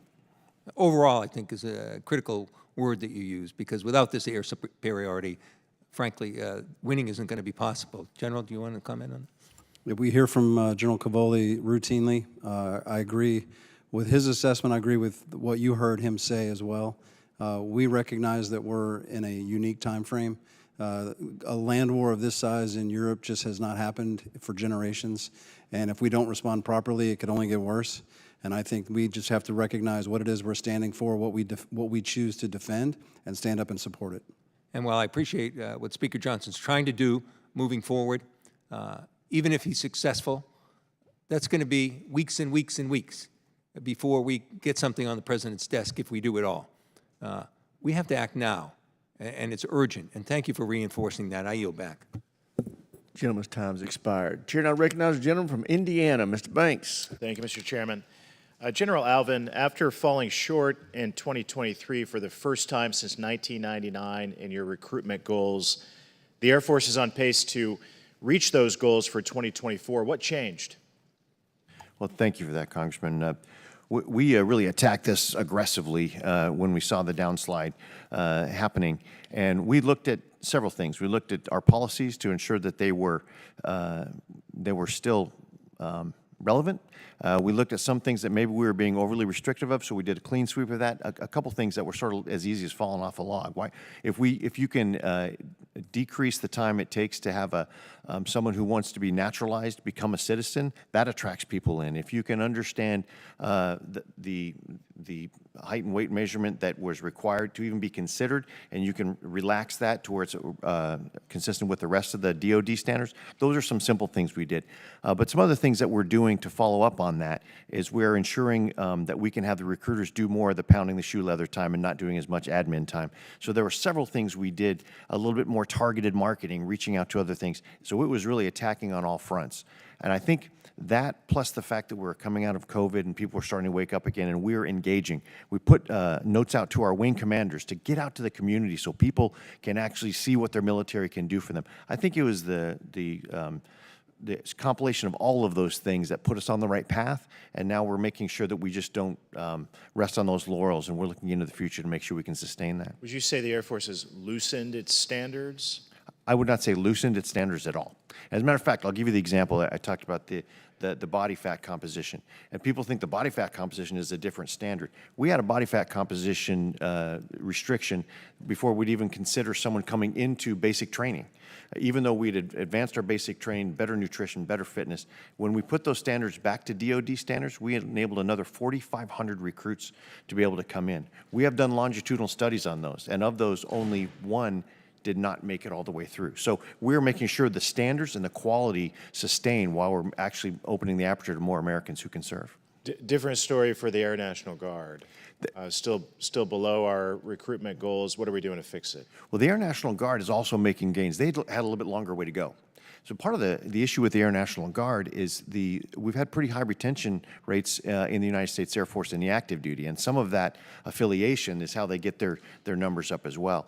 But they have increased 31% from over last year. So where last year they were well short, this year I think they're targeting to be within 5% of the goal. Their Air Force Reserves is going to be either within 1% or they're going to make the goal as well. So across the board, we're actually making progress. Can you quantify how far off we are with Air National Guard? The Air National Guard right now is on a path to be within 5%. Yeah, I get that. I got to get the exact what that raw number turns out to be, but they're within 5% of their goal. Secretary Kendall, do you have any advice on what we can do to fix that, the Air National Guard recruitment numbers? No, we've been working this very hard ever since we started realizing we were going to be below our target year before last. I'm going to give General Alvin a lot of credit. He ran a task force as the Vice Chief of Staff of the Air Force that addressed an awful lot of these issues. We also just put more resources at it. We have increased in our 25 request, we're increasing the amount of money for the Guard for recruiting. A lot of what we're seeing is just lack of familiarity with the military.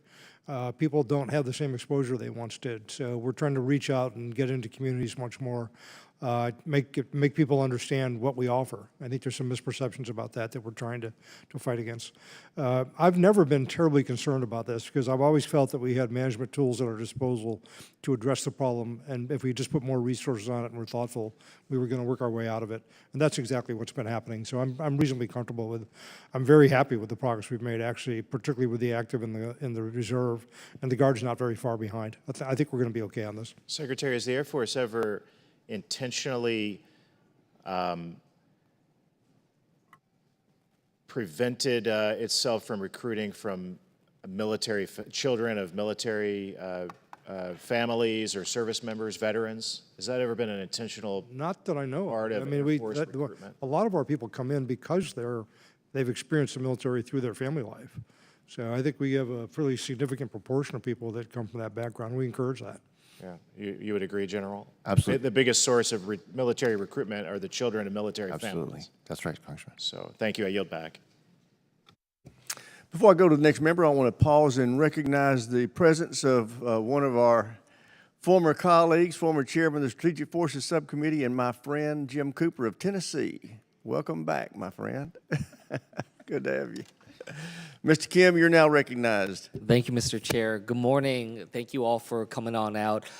As I was reading through your testimony, your joint testimony, you all emphasized and pointed out just the development of hypersonic missile capabilities by both China as well as Russia. I guess I just want to ask you, are we prioritizing enough hypersonic defense capabilities and the development of those? I mean, when we're seeing that rise, I know we are investing in our own capabilities when it comes to hypersonic, but what about the defense side of things? I'm trying to get a better understanding of where we're scaled to given this very concerning rising threat.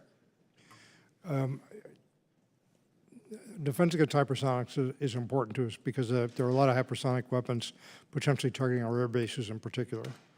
The responsibility for that largely falls on the Missile Defense Agency and on the Army. What we are doing to contribute to that, in particular, is our space-based missile warning system that we're deploying, which will support an overall architecture of hypersonic defense, particularly against some of the intermediate and longer-range threats. And General Saltzman could address what we're doing there. That's moving forward pretty quickly. I understand that the Army recently our MDA has recently awarded a contract, or is about to, for an interceptor that will be more capable against some of these targets. So that's a work that I don't think is moving quite as fast as we'd like to see in an ideal world. Yes, sir. About $3 billion in FY25 devoted to what we're calling the proliferated warfighter space architecture. And it's not just that we're putting more sensors up. Those sensors are more capable and actually give us some tracking capabilities. And so the precursor to missile defense is missile warning, and so that's what we're putting in place. Yeah. And I would also add that over the past several months, There's been an ongoing study, analysis of alternatives that should come out in June on air and cruise missile defense of the homeland. That's been Department of Air Force led that study, and it's really broken it down into 3 areas that you really need for air and cruise missile defense. You need the sensors, and then you need the effectors, degrade them, kill them, whatever, and then you need the command and control structure. So we've been able to look at each of those elements. That's going through an analysis of alternatives to determine the exact architecture, to be able to put those together. And as General Saltzman said, the missile warning, missile tracking is a key part of that sensor, but that analysis of alternatives should be done in the next couple months on the architecture, and then we'll look at building out the pieces to that to have a better defense against cruise missiles, hypersonics, and others. Yeah, thank you for that. You know, I'd love to be able to keep in touch with you all about this, and I know that there's limitations what we can talk about in this kind of setting, but, you know, in other opportunities, I'd like to have a better sense, especially when it comes to the maneuverability that really sets us apart from other types of challenges. So I understand the warning and the tracking, but, you know, how do we think through the tracking as well as the interceptors when we're talking about something that with that kind of velocity, but also that kind of maneuverability, and I'd like to have that sense. I want to just switch gears to another type of threat. Obviously, we've talked a lot about cybersecurity in the past and the challenges on that front. The joint base in my district, McGuire-Dix Lakehurst, is home to the 140th Cyber Operations Squadron. You know, those cyber operators are performing these kind of critical work for the defense of our country every single week. And I guess I'm just trying to get a sense from you, how do we better support our cyber operators in the Air National Guard and the force overall so that we can try to make sure that this is rising to the level that we need to? I'm trying to have a better sense of, you know, how are these pieces fitting together in your minds? Our cyber capabilities are really critical to our operational success overall. And frankly, whether we'll even be able to get into the fight because of the potential for cyber attacks. One of the things we've done under the Reoptimizing for Great Power Competition set of initiatives is we're elevating the 16th Air Force, which was under Air Combat Command, to be a direct reporting command. It'll be the AF Cyber, if you will, the Air Force component of the Cyber Command, but it will also have responsibilities for the Air Force as a whole. So we're trying to strengthen our capability there. We're also creating warrant officers in that field, and we are creating new units. We're putting new units together that are dedicated to that function. My expectation is that we will expand that in the future. We're moving in that direction now, but I think it's going to grow even more. I just saw a Defense Science Board report on the cyber threats that we face to our infrastructure, and I think we have to do things to address that as well. So it's a very high priority, and I think the Guard's ideally positioned to play an important role in that. You know, we'll be able to tap into people who are doing, you know, similar functions basically in the civil world, and then have them available to bring into the military in a crisis. I think that's going to be very valuable to us. It's a great way to get that expertise. Okay, great. Thank you. I yield back. Gentleman yields back. Chair now recognizes the gentleman from Florida, Mr. Gates. The F-35 is our signature Air Force platform. What percentage of them are fully mission capable today? Mr. Secretary. Congressman, if you give me a second, I'm going to pull up my card and give you an exact answer. Okay. Happy to. Your eyes are probably better than mine.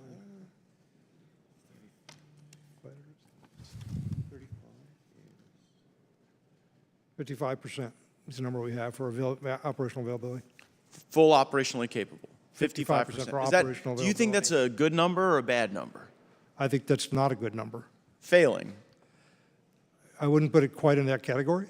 A D? I'd ask General Alvin to comment on that. It's a number we'd like to see something. Yeah, well, the reason I ask is because we got testimony that is a little contrary to that. Lieutenant General Schmidt, head of the F-35 program, gave testimony to the TAL subcommittee at HASC, and that testimony was that as of February of 2023, so a little over a year ago, only 29% were fully mission capable. I think we need to talk the difference between operational availability and mission capable. Okay, so how many are fully mission capable today? I do not have that number, but I would not dispute what the JPO has in front. And I would look 29%, so fully mission capable, 29%. You have no basis to dispute that, but you don't really know if it's true or false. I have no basis to dispute it, but I would like to. So you would agree that 55% is like a D, that 29% is definitely failing, right? For fully mission capable, but Yeah, the so, missions that they can accomplish. I go meet with the folks at the 33rd at Eglin Air Force Base in the district I represent, and they're doing a lot of, there's a lot of of mission there, but like even the guys who are also at Eglin doing test, they end up being at the very end, right? And I totally get why you want your operational squadrons to be the most capable, but then test gets put to the end, and then we're not meeting our needs. Like, I just think anyone watching this, one, would be surprised that you, General, don't know the exact percentage that are operationally capable. And two, I think people would be surprised that it's 29%. And this GAO report that I found on breakingdefense.com that I seek unanimous consent to enter into the record, it says that the reason we are not capable is because you guys at the Pentagon have given too much power to Lockheed Martin and its subcontractors for sustainment. Do you believe Lockheed Martin has been given too much power on the sustainment of the F-35? I believe that Lockheed Martin has more power than in some other weapon systems. They do have the contracted logistics system that was part of the procurement plan that was put in place 20 or some years ago. Well, right, I mean, but it's not working. If the Lockheed Martin built the F-35, only 29% of them are fully operationally capable right now. We've all agreed that's failing. So now the question is, why is it failing? And this GAO report says the reason it's failing is because the fox is watching the hen house. Because the very contractor bilking the taxpayer for this platform is now in a position where they can't sustain it. Do you have a basis to disagree with that conclusion? I have a long history with the F-35, and I inherited the program. I came into it in 2010. It was a few years into production at that point. And the first time I saw the program laid out, the schedule for it and so on, and when the decisions and points were going to be, the question I asked, and I'm going to quote myself, who's running this program, the government or Lockheed Martin? That's a quote from 2010. I think you have your answer, Mr. Secretary. And we set up the program, and it was originally set up under a philosophy of management called total system performance, which essentially gave to the prime contractor complete control of the program. We did not acquire the intellectual property to allow the government to come in and step in and control the program. It sounds like we are still fighting that problem today. Well, right, but that is such important testimony for us to hear. Every member of the committee heard that. The government isn't running this program. Lockheed Martin's running this program. That was a question I asked. Well, it sounds like you got the answer. What's the answer to the question, Mr. Secretary? Because only 29% of them are operationally capable. We took a lot of steps to try to get that under control. I once imposed a production contract on Lockheed. I dictated a price to them because we couldn't get a negotiation done. I did a unilateral contract. Let them take me to court if they wanted to. They chose not to. Put in place program managers who were very firm with the contractor and insisted on performance. We've had some conversations with the current head of the JPO, and we've had conversations with the CEO of Lockheed. I appreciate those conversations. I've always found you to be the truth teller. You're always very honest with the committee and straightforward. The problem is the tail here is wagging the dog, and it's not going to get better unless there's accountability for the fact that their planes don't fly. I yield back. Gentleman yields back. Chair now recognizes the gentleman from North Carolina, Mr. Davis. Thank you, Mr. Chair. First and foremost, I would like to thank our airmen who have served us well in the 335th Fighter Squadron, kicked butt defending our ally Israel over the past weekend, and I'm extremely proud of that. Thank you to our witnesses who are here today. Mr. Secretary, it's good to see you. In this fiscal year's budget, there's a plan for the Air Force to eliminate one fighter squadron from Seymour Johnson Air Force Base. We've been talking about this well over a year now, with many mixed messages along the way. There was a report requirement regarding the force structure rationale due to the Congress, due to the committee on April 1st, which we did not receive. We then moved forward to inquire about the report again, and I was anticipating, hoping to get the report by this meeting today, which we did not receive. What's causing the delay? The report's in final review and coordination. General Alvin and I have both looked at a final draft. We should have it to you very shortly. Mr. Secretary, if it's in final draft, we're hitting print on the page here, the computer, whatever we're doing, can you share with us, since it's on the way, what criteria has been used to determine taking away a squadron at Seymour Johnson Air Force Base? It's a longer conversation about the mix of the fighter force, the cost effectiveness of every element, the set of capabilities we have to have, and the cost of any modernization that would be required to keep the aircraft current. And then, of course, total resources available to the department. So we have for some time known we had taken Well, Mr. Secretary, I look forward to seeing this report soon, really soon. And yes or no, do you believe when there is a required report and you're submitting a budget that the report maybe could help inform us? I do agree with that. You'll have the report very shortly. A loss of 520 jobs at Seymour Johnson Air Force Base would have a tremendous impact on our community in eastern North Carolina.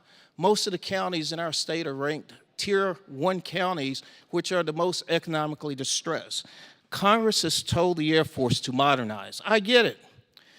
If we can still uphold our national security interests and investment decisions, then should we consider, I'm just asking, should we consider the impact of the decisions on the local communities?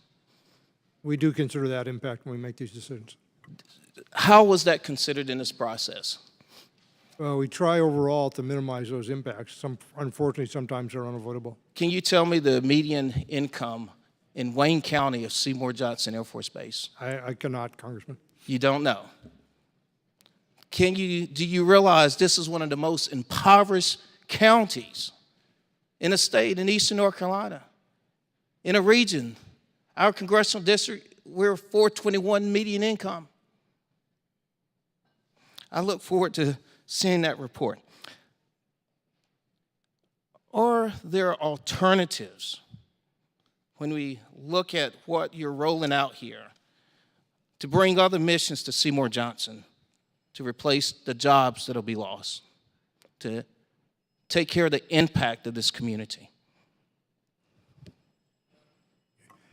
At this time, I'm not aware of an alternative. We have looked for that. We try to do that. Mr. Secretary, do you care about this community? Of course I do, Congressman. Can you tell me then the plan that is in place to consider the impact for any alternatives that you can bring to this community? When we do these decisions, we look at a range of alternatives, and we try to do everything we can to protect the interests of the community. But I'm asking clearly to you right now, what's the plan for just considering to roll out, looking at alternatives for this community? Whenever there's an adjustment like this, we try to work with the community to make it as painless as possible. Yeah. What efforts have taken place in this community right now? This is the first I've heard there was any effort to reach out to the community. Yeah. Can you tell me specifically? I'd have to get you that for the record. Mr. Secretary, I can tell you this. I love the Air Force. I served in the Air Force. I take great pride in my service in the Air Force. And I believe you know that. But I also believe that if we can maintain our national security interests, we really have to look hard at the decisions that are being made. And I'm not satisfied today with your answers. I yield back, Mr. Chair. The gentleman from Florida, Mr. Waltz, is recognized for 5 minutes. Thank you, Mr. Chair. Mr. Secretary, I was struck by a statement you just made, and I just want to touch on Representative Gates's concern about readiness. I'm the chairman of the Readiness Subcommittee. I mean, I understand there is a quality over quantity argument. But the basic issue is if they can't fly, that is a strategic failing on our part.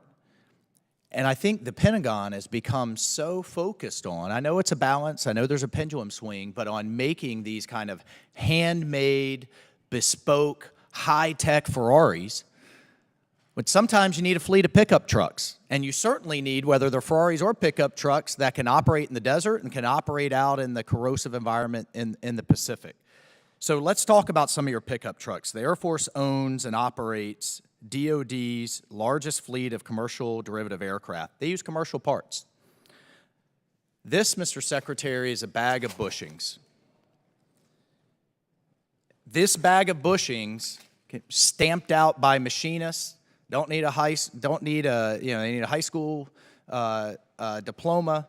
It's not anything high-tech about this. All of this bag is compliant with the FAA specifications. How much do you think the Air Force pays for this bag of bushings? I don't know, Congressman. $90,000. This is a $90,000 bag of bushings that you need for any jet turbine engine just to operate. So the exorbitant cost due to DoD only buying commercial parts from the OEMs, which is essentially sole source, is literally driving us out of business. I mean, the interest on our debt alone is now exceeding, for the first time in American history, the entire defense budget. We can't afford it anymore. So with FAA compliant parts, you cut the cost in half or even more. So my question is, why can't, these are commercial birds out there. By the way, it has all kinds of implications for contested logistics when you can access commercial parts in the middle of a war, potentially in the Pacific. Why can't we use FAA compliant? It's this safety standard leader in the world. Why can't we do that? I don't know a reason why we couldn't. I'm familiar with some of the issues you're trying to raise here from my previous position. Yeah. I know you are. That's why I'm asking you. Yeah, Defense Logistics Agency used to report to me. That's where we do a lot of our parts acquisition.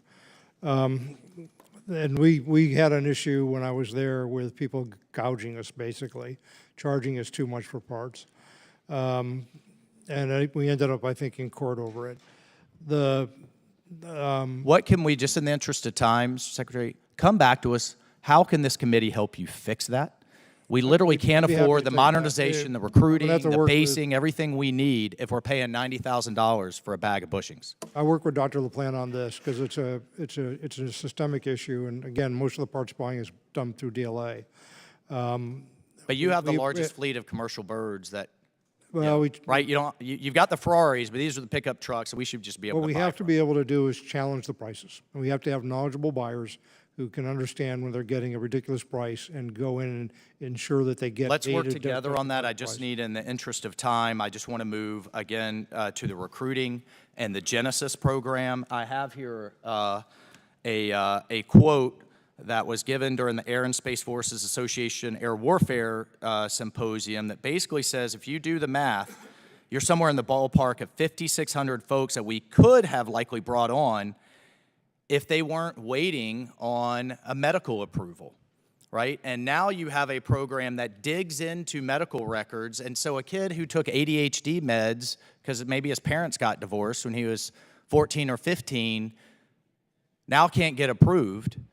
Somebody who wants to serve, I think we're trying to solve one problem, and then we've created a whole disproportionate others. And I want to work with you on that.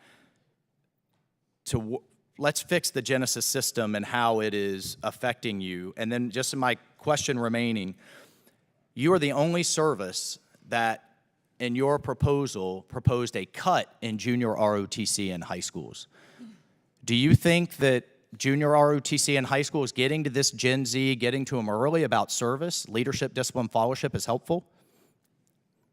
Junior ROTC is a valuable program. I'm not aware that we made a cut. We may have for some reason. I'd have to go back and get back to you. I look forward to working with you on that as well. You get a better citizen and you get a recruit. The gentleman's time has expired. The gentlewoman from Hawaii, Ms. Takuda, is recognized for 5 minutes. Thank you, Mr. Chair. Last summer I had the privilege of traveling to Japan, Okinawa, Taiwan, Guam, and the Philippines with the chairman and ranking member and many of my colleagues on this committee. And of course, we made our traditional stop in Hawaii. During that stop, however, I was surprised by a briefing on the unacceptable state of the Hickam ramp and the continued challenges the Hickam side of Joint Base Pearl Harbor Hickam experiences as part of their joint basing relationship with the Navy. From what I understand, the Hickam ramp is in an unacceptable state that reflects years of budgetary neglect, and the cost of getting it back to operational readiness is jaw-droppingly high. I know that the Air Force and the Navy have had many conversations about the right path forward since last summer. We got an update from your team about the latest developments, and it seems like there is a lot still to be determined, and we're just shy of 1 year since this issue was first raised to this committee's attention when we were on site. I am concerned however, given the focus on quickly reoptimizing for great power competition, that the necessary maintenance and improvement to the Hickam ramp does not appear to be in the fiscal year 2025 budget request or in the unfunded priorities list. Mr. Secretary, am I looking at this right? If this is a priority, where is it? And if so, would you please explain to me how the Air Force is working to address these issues with the Hickam ramp and who's going to pay to fix this problem? Thanks for your question. General Alvin and I were just there and got a chance to look at the condition of the ramp personally. The team there has laid out a good plan to move forward, and we have had a lot of discussions with the Navy. The Navy has funded upgrade to the ramp. My understanding is that there's $379 million in the period starting in 25 through 30 to fix the ramp and connecting taxiways. So that's budgeted and programmed, as I understand it now, and I'll just verify that to make sure it's correct.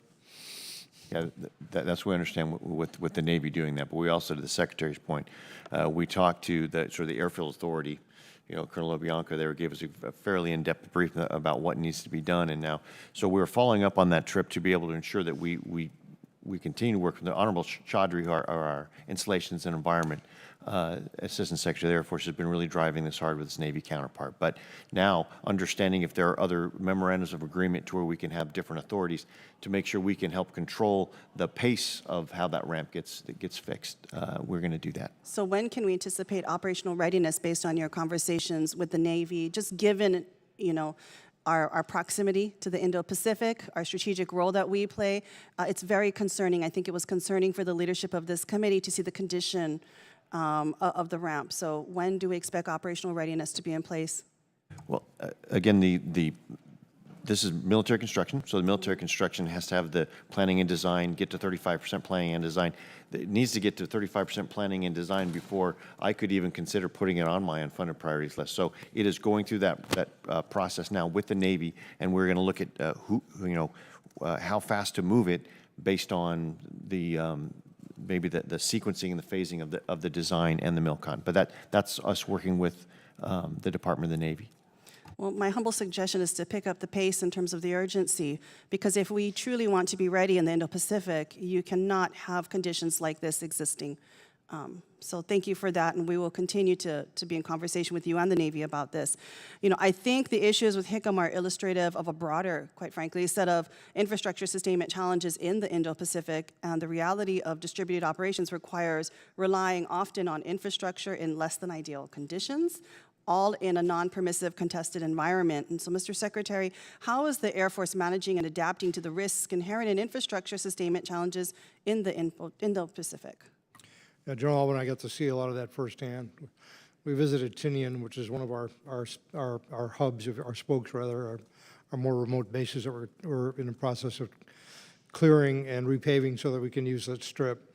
Under the operational imperative initiatives from 2 years ago, which the committee supported and were funded starting largely in '24, we do have a lot of money allocated to this purpose, upgrading our facilities in the region so that they can support the operational concept we have, agile combat employment. So we're moving forward. We're not moving as fast as I would like to, I think, as you would either. We are moving forward on that a set of initiatives designed to address those problems. We're well aware of them. Thank you. And I know I'm just about to run out of time, so I will put this in as a question. But I would like for you to expound a bit. In your posture statement, you talked about challenges imposed by the Fiscal Responsibility Act, especially in the procurement and research and development. And I would like for you to just talk a bit more and elaborate on how those budgetary constraints also impact investments in infrastructure sustainment. So Gentley's submit time that for the expired. Chair now recognizes the gentleman from Texas, Mr. Jackson. Thank you, Mr. Chairman. Thank you for our witnesses for being here today. I appreciate your time. Gentlemen, the Air Force faces the difficult task of extending aircraft like the B-52 and the T-38 that first flew in the 1950s while simultaneously developing new state-of-the-art aircraft like the B-21 and the T-7. These new platforms take time to develop, but our Air Force needs to get these new aircraft into the hands of our airmen sooner than later.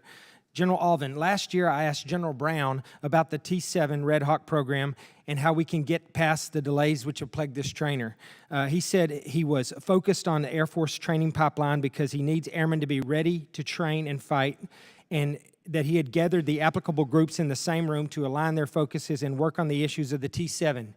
Yet here we are again this year talking about T7 delays due to parts quality and supply chain issues, sliding the delivery further to the right and backing up more and more airmen in the pipeline and creating an even greater pilot shortage.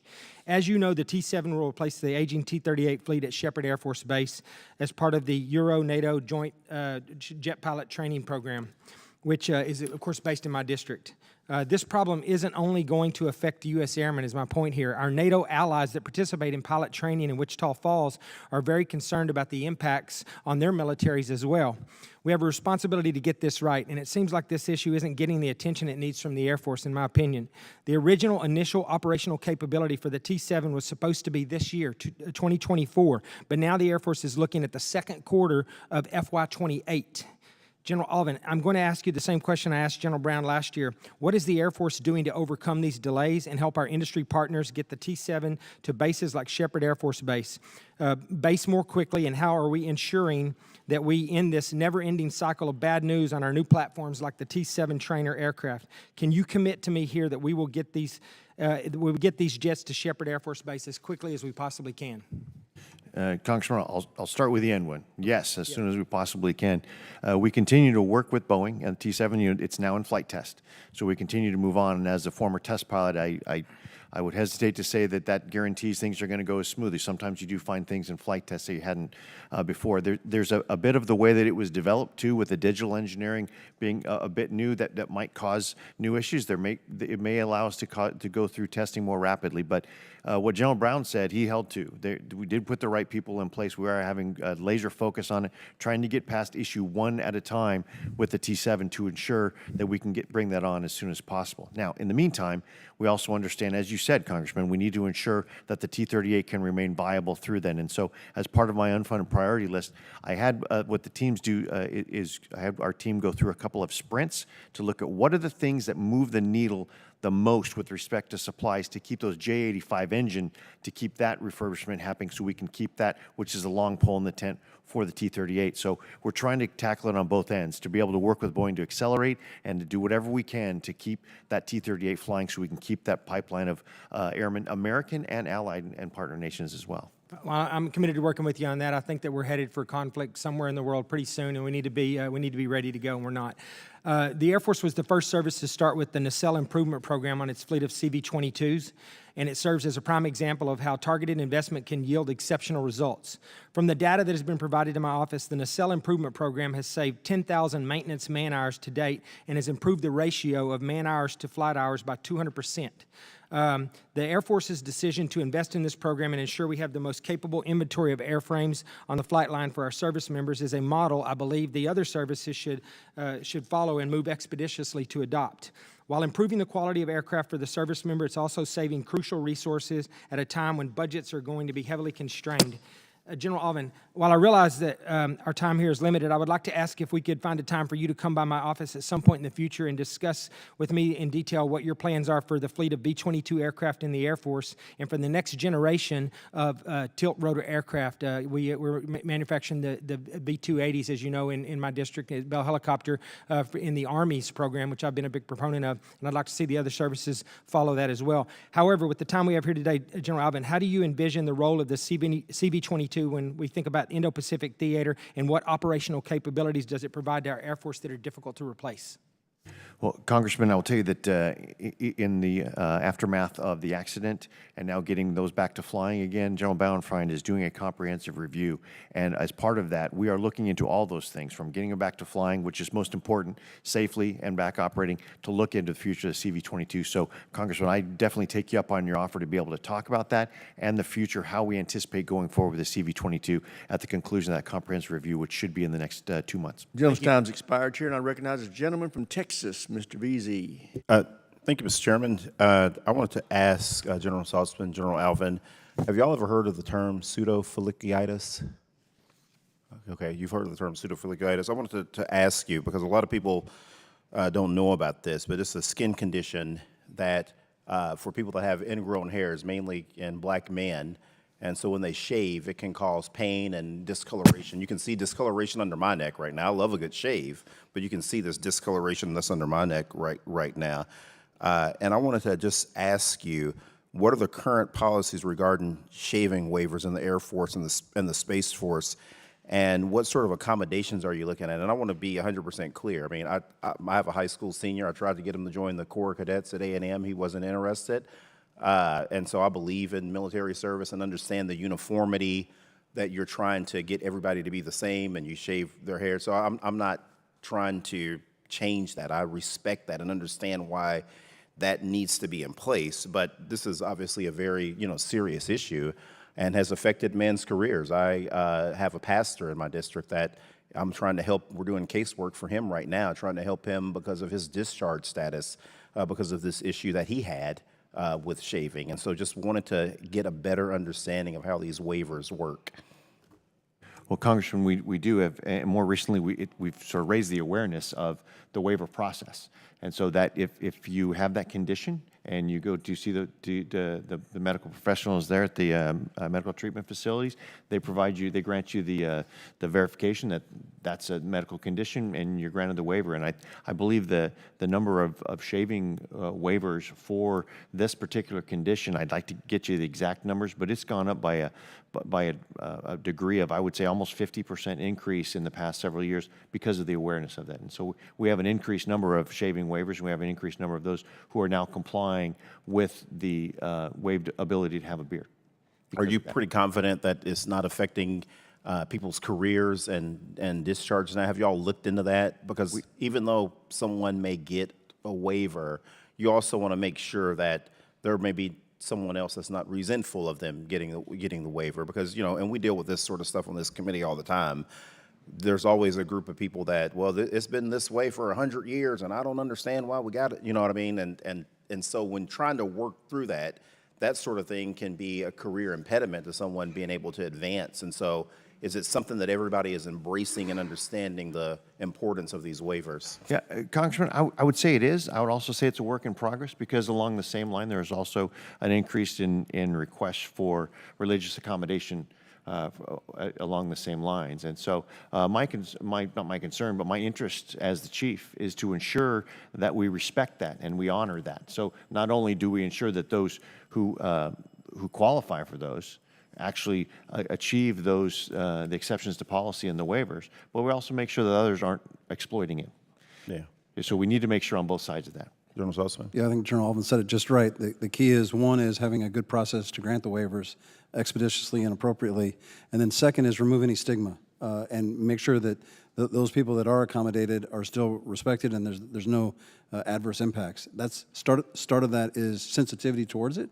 And then second is about training and education to make sure everybody understands the situation. Yeah, and you feel pretty confident about the educational process making its way through the ranks so everyone has an understanding of it?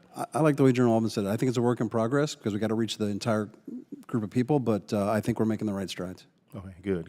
And as far as you know, there hasn't been any recent discharges that anyone has faced because of this issue? Okay. Very good. Mr. Chairman, I yield back. Thank you. Gentleman yields back. Chair now recognizes the gentleman from Alabama, Mr. Strong. Thank you, Mr. Chairman and Ranking Member Smith, and I'd like to thank the witnesses for being here. Secretary Kendall, earlier this week I sent you a bipartisan letter that I co-led with Strategic Forces Ranking Member Seth Moulton, expressing our strong support for the National Security Space Launch Program, ensuring that the United States has and maintains assured access to space is more important now than it ever has been. I know this is a bit early to expect a response, since we only shared the letter 2 days ago, but since you're here, might as well go ahead. Can you speak to the importance of the National Security Space Launch Program and to the benefits that are provided by utilizing block buys and encouraging robust competition within the launch industry? Congressman Strong, thanks for your letter. I have seen it, and I appreciate the support. The current program was put in place originally about 10, 12 years ago by myself and General Polakowski in the Air Force. And it was designed to provide assured access to space and to provide for competition and to bring new entrants in. We went from buying rockets to buying launch services. And the thing that has happened over those years includes the emergence of more launch providers that we can tap into. So General Saltzman outlined that earlier. The Phase 3 that is currently in competition is designed to open up the aperture even more and to take advantage of that. And the savings have been huge. The competition that has happened has allowed us to bring in new entrants and force prices down. It's helped encourage a lot of innovation, and it's taken advantage of what's been going on in the commercial world. So I think that the program overall has been a huge success. Thank you. North Alabama is proud to host several companies which contribute to the success of the NSSL, including Blue Origin, along with just refurbished the historic Apollo test stand 4670 at Redstone Arsenal. That was in partnership with the City of Huntsville, Madison County Commission, and it's great to have that test site back rolling for the testing of the BE-3 and the BE-4 engines. United Launch Alliance, which has the largest rocket factory in the world in Decatur, Alabama, with 2.4 million square feet under roof, celebrated a near-perfect launch of their new Vulcan rocket. General Saltzman, Secretary Kendall, the United States leads the world in space exploration, research, and launch technology and capability. Much of this is to the thanks of hard work of thousands of Alabamians that don't call Huntsville Rocket City for nothing. As this has been discussed to link today, China is determined to overtake U.S. dominance in space and advance in its own space program. I'm concerned that the Chinese exploitation of our technology, components, and suppliers threatens our nation's well-earned position of leadership and reliable access to and utilization of space. One, how is the U.S. Space Force working to protect America's prominence in space? As hard as we can. There you go. That's the short answer. Sir, I can't tell you how important that is, and I appreciate the question. We see the execution of space capabilities as vital to not only the U.S. military, but our broader economic interests in the country as well, and to those of our foreign partners.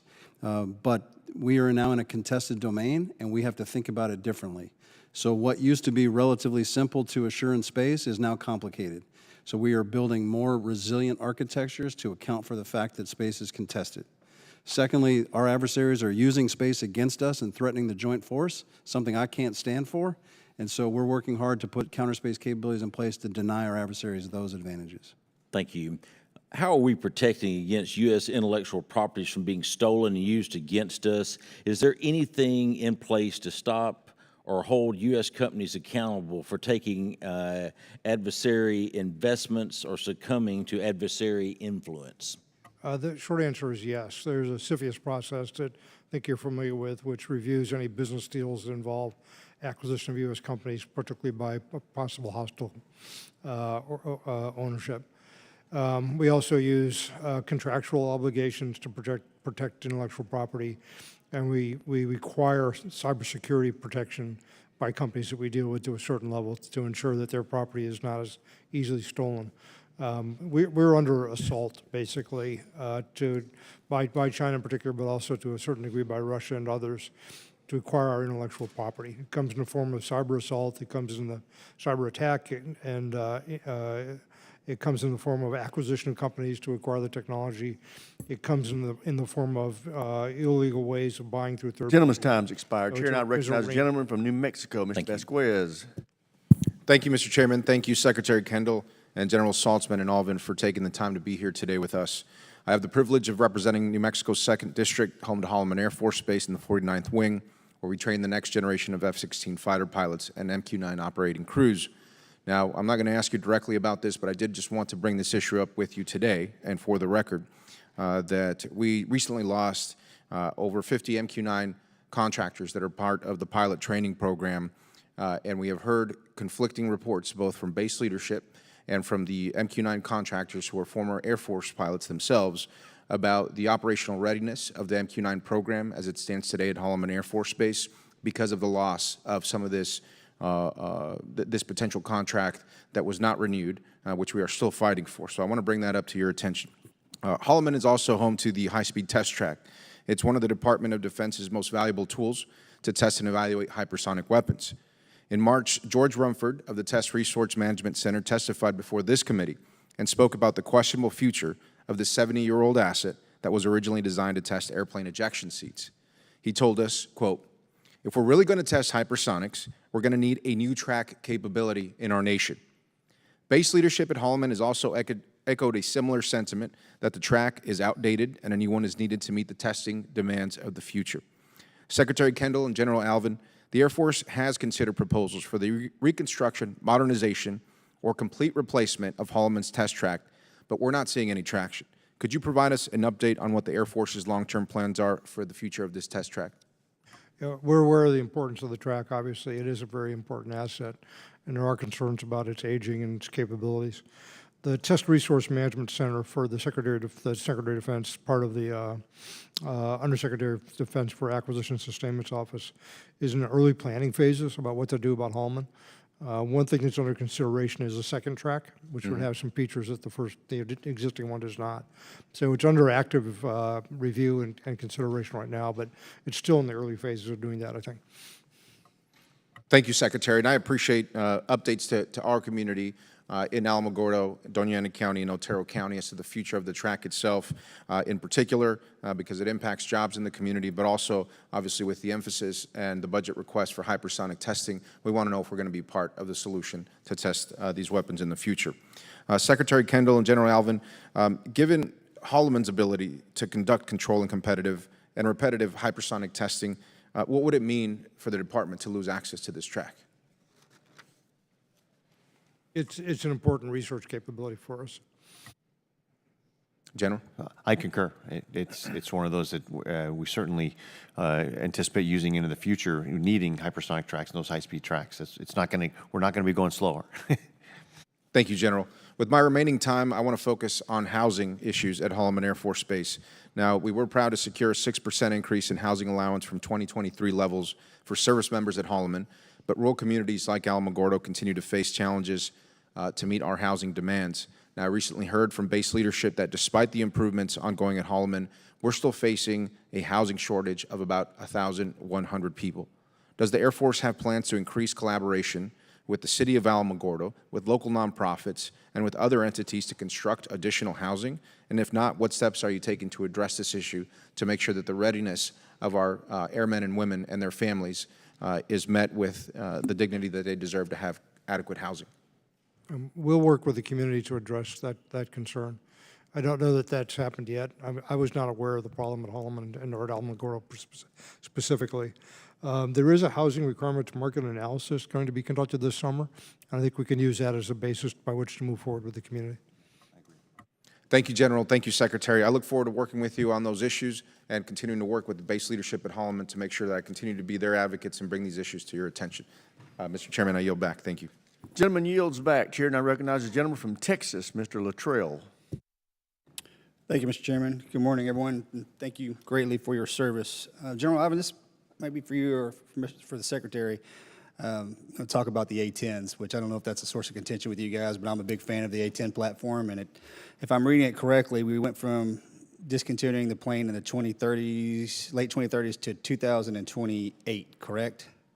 Is that a fair statement? Yeah, I don't think we ever had it late in the 2030s, but yeah, it currently is by the end of 28. 28, 29 is when they will be divested. I just want to be on record saying I think that is the worst idea. As someone who laid in the dirt with that plane over top of my head protecting us, I'll leave it at that. But so are we cross-training the pilots that are flying the A-10 platform and moving them over to airframes? From what I understand, we are deficient of pilots in the Air Force, correct? We do have a pilot shortage on the staff level, but to answer to your question, Congressman, we actually are training the pilots and the maintainers, and quite frankly, part of the maintenance and operators, the pilot challenge that we have is we had intended the modernization plan to be a divestment and a modernization scale and speed. That was just not working out very well for us. Well, it's not because we are divesting too slow to be able to have the maintainers ready to work on the 5th generation platforms and those A-10 pilots to be able to fly those 5th generation aircraft. So we currently have a plan for every single one of those that are moving out of those to be able to, if it's there at the base on the active duty side, then we can move them. They're very mobile. We can put them in the 5th generation So platform. if I'm hearing you If it's- correctly, it's just it's the process is slowing itself down, not necessarily we have the ability to put the pilots in place because they most likely currently exist. We can put the pilots in place, and we are doing that. On the active duty side, it's a little bit simpler. On the Guard side, because they are, sort of fixed to their location, they will have to transition to the flying platform that replaces the A-10 there. But we have a plan we are not planning on having any of those pilots or operators go unused. Okay. Mr. Secretary, you coming down to my state here in the very near future? I'd be delighted to. I thought you were going down to Texas A&M to see the hypersonics capabilities. I'm headed to A&M tonight. Tonight? Mhm. So you are coming? I'll be there tomorrow. Okay.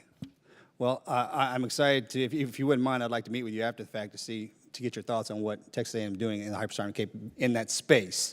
It's, I think none of us in here are strangers to where we need to be when it comes to hypersonics. I'm happy to talk to you about that. Yes, sir. Can I talk to you about the crypto modernization issues that we're having in the Air Force? And if I'm correct, we're about a decade behind. Can you give me some? We're behind. Can you create a warm and fuzzy for me that we are moving properly, and that this isn't going to be a problem? Because I'm going to transition into General Saltzman. Sir, I did not mean to crash your office yesterday. It was great to meet you unexpectedly, but it's good to see you again today. Secretary, go ahead. I think if you get into details, you get classified pretty quickly on crypto modernization, but it was not prioritized, I'll put it that way, for quite a few years while we were engaged in counterinsurgency and counterterrorism operations. Just wasn't important at the time. So we got behind. Recognized that about 2 years ago. General Brown and I addressed it, and we've been funding crypto modernization, I think, at a robust rate since then. We were most likely going to catch catch up, so we don't have to have this conversation in the next couple. Well, we need if I to get get to reelected, the- we're we not need going to to have this actually- conversation in 3 years. Well, I hope not. We need to actually get to the next round of crypto modernization because the threat's getting more troublesome over time. Is there a good communication between the Air Force and the Space Force with the Secretary by, with, and through, so the Space Force won't have these issues that the Air Force has kind of collected over the past decade?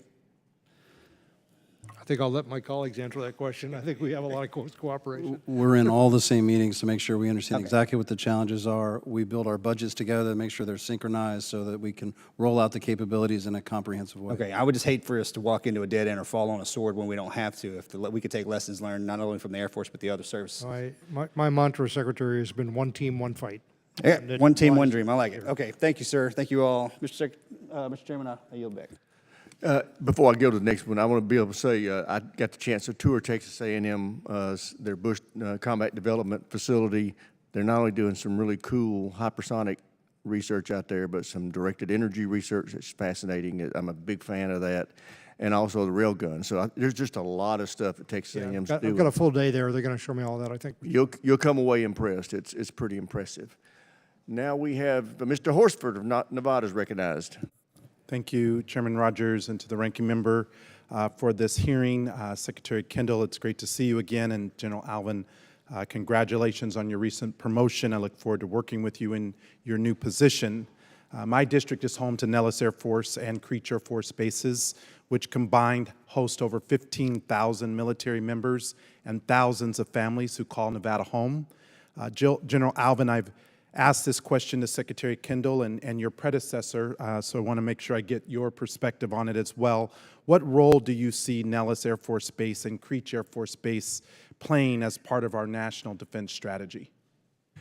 Well, Congressman, thanks for that question because I think they're critical. Obviously, Nellis Air Force Base, between the Warfare Center, the Virtual Test and Training Center, and our Shadow Operations Center, where we're understanding how to integrate the Advanced Battle Management System and the Next Generation C2, put all those together, as well as the Nevada Test and Training Range, and you have a nucleus for really some of the development of the concepts and the capabilities and tactics, techniques, and procedures for Air Force going into the future. So that's critical. Obviously, we have the right ramp space, we have the right runways, we have the right training ranges, everything is set up there. And with Creech, we obviously have the ability to conduct the medium altitude, the MQ-9 and such, those unmanned aerial vehicle operations. Between the two of them, I think it's quite critical to our future for the long term of the Air Force. Completely agree. and we look forward to your leadership in that regard. Previously, airmen at Creech Air Force Base received assignment incentive pay to help encourage retention and offset some of the additional cost associated with being stationed at Creech. Creech has submitted a new request for approval of assignment incentive pay, and it's my understanding that the Air Force is supportive of the request. Can you discuss any movement in efforts to award assignment incentive pay for airmen stationed at Creech, please? I'll have to get back to that, Congressman, because there is a process. If it's gone through the base, it comes up to the major command, and that comes up through the headquarters. Traditionally, those requests are made in association with undermanned units, not enough manpower there, but we'll certainly look at the requests coming through the base to the major command.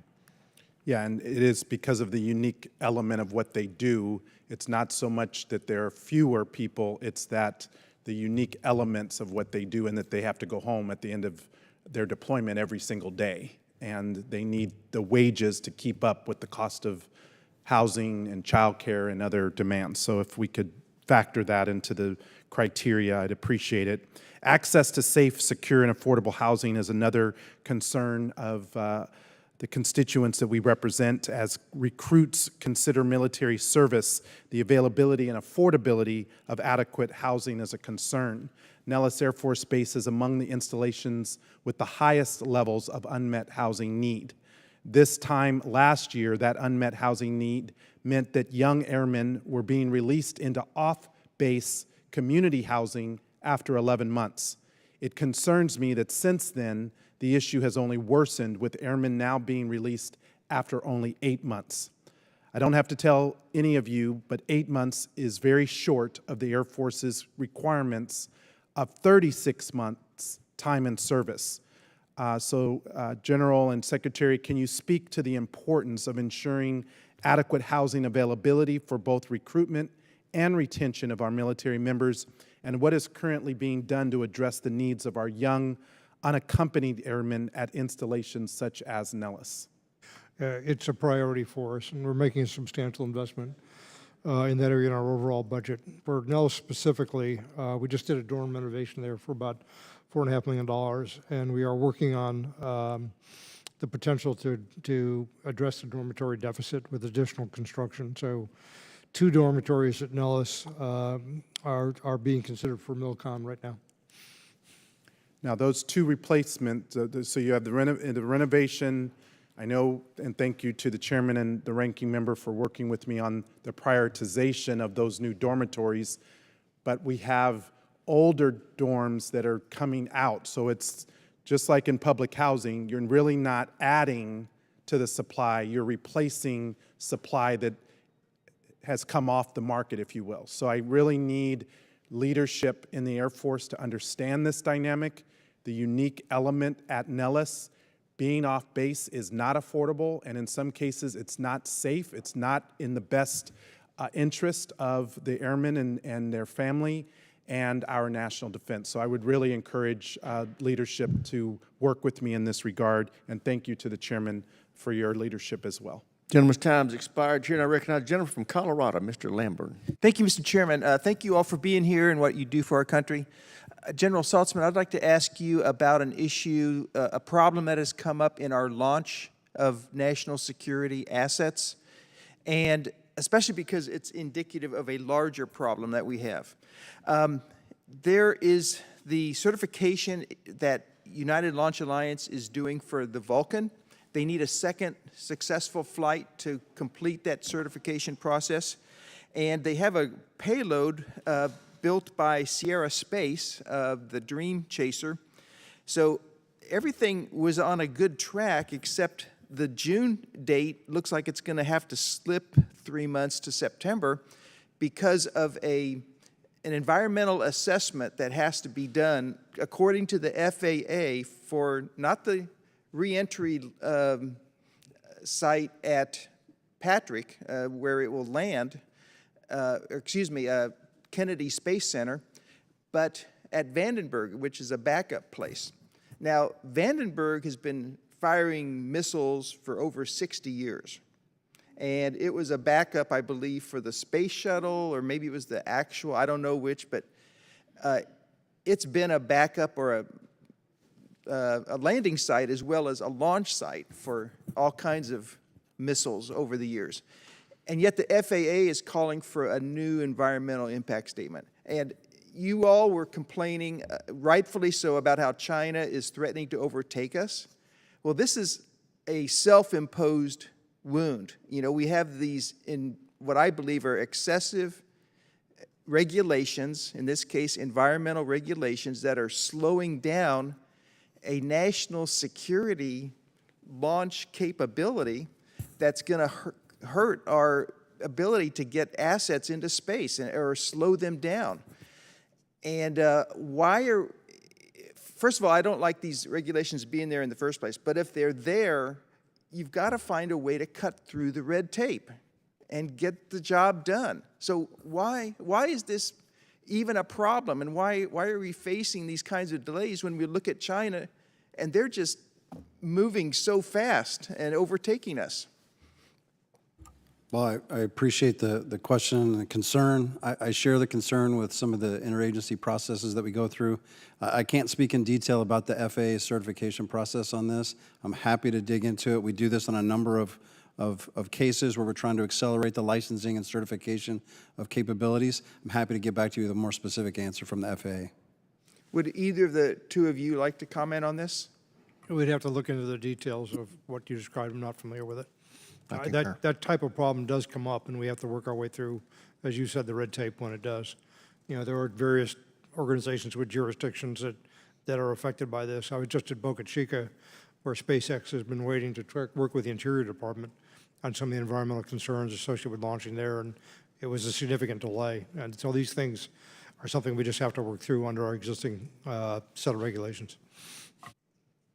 Well, please work on this, because it shouldn't be any mystery why China is overtaking us when we let government agencies snarl us in red tape. And sometimes you just have to take the bull by the horns and cut through it. You know, you take a sword and just cut through the red tape. So with that, Mr. Chairman, I yield back. Gentleman yields back. Chair now recognizes the gentleman from Florida, Mr. Jimenez. Thank you, Mr. Chairman. And I'm late because I was actually at a very interesting hearing with the Select China Committee on Space and the competition between China and us in space. And I looked over the budget for Space Force, and it looks to me like the request doesn't even keep up with inflation. The increase of $400 million doesn't keep up with inflation. It's really a reduction in your budget as far as really what's useful. In light of the fact that China is making unbelievable strides in space, General, are you okay with this budget request? I think the budget is making solid advancements in the resiliency of the architecture. That was our primary concern over the last couple of years, is making sure we had that capability protected so we could assure the vital effects that the Joint Force requires is always there for them. The counter space capabilities is where I think the timeline is not to my satisfaction. It's simply, it just takes time to get from the R&D phase into fielded operations, and resources can help with that. But we had to make those tough choices to make sure that our existing capabilities would be in place and available to the Joint Force. And now we're moving as fast as we can to put those counter space capabilities in place. Yes, you said you're not, the budget that you have that you requested is not what you would like for counter space requirements? Is that what you just said? The counter space capabilities that hold at risk the PRC's ability to perform space-enabled targeting is not where I'd like it to be. We're still trying to put that in place as fast as we can. Does this budget satisfy the requirements, your requirements, what you think? Look, because that's the whole game, isn't it? China is making these great strides in knocking us off of space. And if we lose space, it really puts everybody else at risk. So, you know, I'm looking at your sector as being critical to our national security. I mean, obviously the Air Force, but really, everybody else depends on you. If we don't have you, then a lot of the systems on the ground and on the oceans and the seas and in the air are really at risk. So I'm really concerned about the fact that the Defense Department is in effect cutting your budget at a time when you should actually be accelerating your budget and increasing our capability and increasing our ability to defend the space domain. Well, I certainly appreciate you saying that. I agree with you that space is a critical domain and will be critical to the joint force. I think there were some hard decisions that had to be made based on the FRA constraints. I think we're doing everything we can to put those space capabilities in place as fast as possible. Well, I would hope that the chairman would take this in consideration and that we do something about it, because I'm not satisfied with the budget request. I'm not satisfied with the reduction in the budget at a time when China is making unbelievable strides in space. How many satellites do they have up in space right now, the Chinese? It's about 900. I mean, 900. How many did they have 4 years ago? Probably half of that. Okay. Are you talking about directed energy, which I'm also, very interested in? Are you afraid that China is developing a first strike capability in space? They're pursuing what I like to describe as 6 categories of counter-space capabilities. There's a ground-based version and an on-orbit version of destructive ASATs, of RF jammers, and directed energy weapons. And the PRC is pursuing weapons in all those categories. To knock us out and then deny the domain to us? It's pretty clear that that's the case. Fair enough. One final thought. I want to just follow up on my colleague and the bag, $91,000 worth of bushings that a machine puts out. Mr. Secretary, we need to look at a better way to utilize commercial aspects in our purchasing, and it actually makes no sense to me. I know that this bag here, it's not OEM. It's actually a FAA-approved equivalent, which is about 1/3 the cost. And in times of budgetary constraints like we have right now, we need to save every single cent we can without compromising safety. And with that, I yield back. Thank you. I thank the gentleman. Chair, and I recognize the gentleman from Georgia, Mr. McCormick. Thank you, Mr. Chair. Secretary Kendall, the Assistant Secretary of the Air Force for Space Acquisition, Frank Calvelli, recently expressed his excitement about the acquisition strategy for the 3rd phase of the National Security Space Launch Program, which he describes as transformative, and providing the most robust launch capability ever. How will this transformative launch acquisition strategy help us maintain our competitive advantage over China and Russia? And is there synergy with private organizations that are right now doing a bunch of launches? I know that in our space, in our government, in our private sector, we've had a lot of synergy. Does that actually play into this transformative technologies? There is a lot of synergy. The acquisition strategy that Mr. Calvelli was talking about is evolution from a strategy that I helped put in place with the Air Force about 10 years ago, which opened up competition. And it took advantage of what was going on in the commercial world. And we started, instead of buying rockets, which we had done before that, buying launch services and buying them, opening it up to commercial competitors. First one we certified was SpaceX. They're still involved. ULA was the incumbent, had essentially a monopoly for a long time, and immediately prices came down dramatically.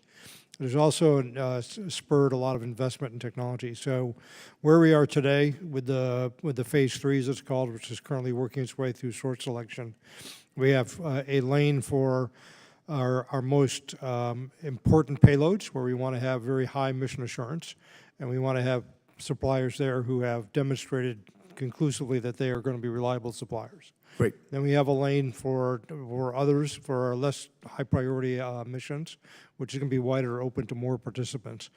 Mr. Cavelli opened up that first lane with the higher priority payloads to 3 potential launch providers, and there are several who are available for the second lane. So I just want to point out, I got to kind of continue moving here, but I agree with you, and I love the fact that there's more competition driving the price down, the quality up, which is... We love competition. That's America. Very effective. Love it. I wish we had it for those bushings that you saw a moment ago.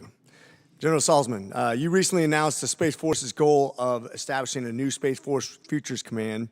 Can you share a little bit about the resource requirements for this new command and how it fits into the overall national security strategy? Well, I think the resourcing requirements are actually going to be fairly modest. We've been doing a lot of these activities, but we've just been doing them in a very disaggregated kind of way. We have our Space Warfighting Analysis Center out in Colorado Springs, which does some of the heavy data-driven analytics for our force designs, but we didn't have a place that was actually focused on figuring out which technologies to pursue, what are the right operational concepts to pursue, and then a place where we could validate those using wargaming and modeling and simulation. And so what Futures Command does is it pulls those all under a single commander that'll have responsibility for that end-to-end enterprise approach. Great. And Secretary Kendall, the Air Force recently announced its plan to re-optimize its force based on global competition.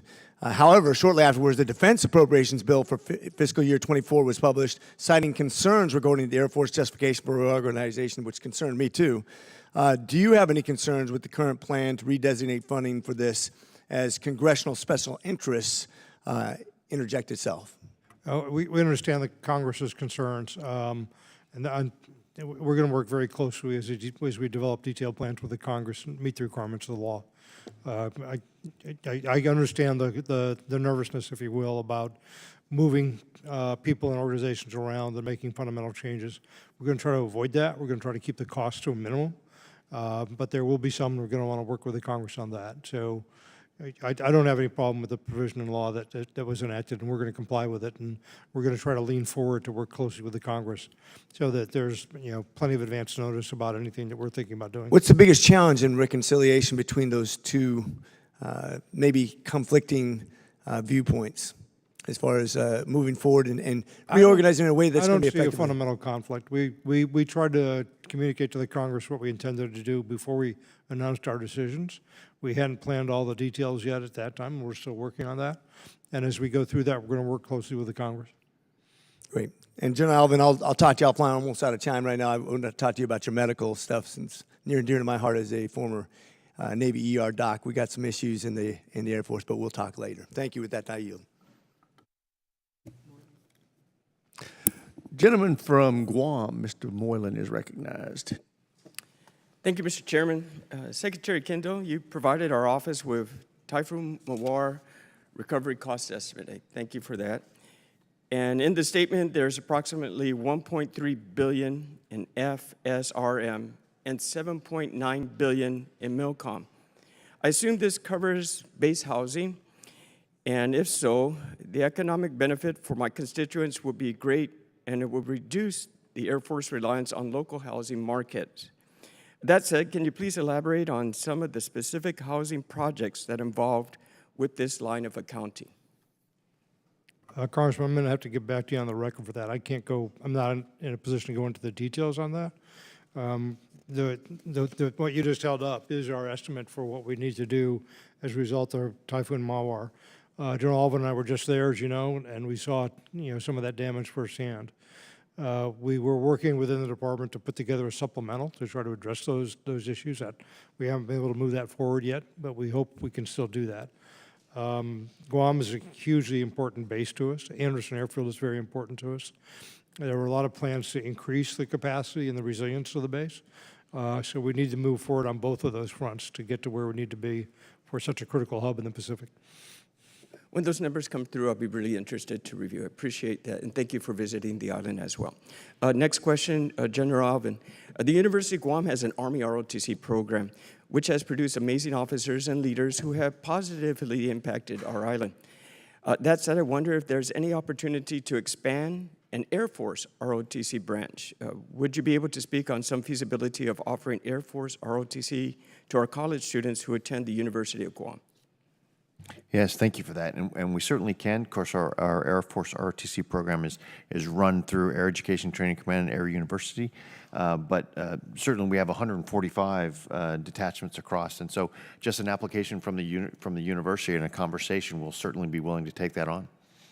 I'll let the President know that, and we'll send it your way. I appreciate that. Thank you. Secretary Kendall, just a final question. A major focus on the sustainment of our armed forces is recruiting efforts, obviously, and to date we have Air Force, Army, Marine Corps, and Navy JROTC programs. on the island. This leads to the patriotism of the people of Guam, but leaning back into the Air Force, can you briefly tell me about the Air University Flight Academy program tailored to the Air Force JROTC? And I believe, I believe this will be a great program like this to provide extremely beneficial to the recruitment and sustainment of the future Air Force for our people of Guam as well. It's a program where people in Air Force JROTC can apply for opportunities to fly. We've had one person from Guam, I think, take advantage of this. It's been a few years since that was done, but it's a good program, and if you meet the requirements and so on, we'd be happy to include people from Guam and additional people from Guam in it. We have great skies over in Guam too, and little traffic, so that would be a great program for us as well. I thank you very much to the panel. Mr. Chair, I yield back. I thank the gentleman. I think the witnesses, as we have heard here today, there are many threats and challenges facing our nation, but I am confident that you gentlemen and the services you represent are up to the challenge. And with that, we are adjourned.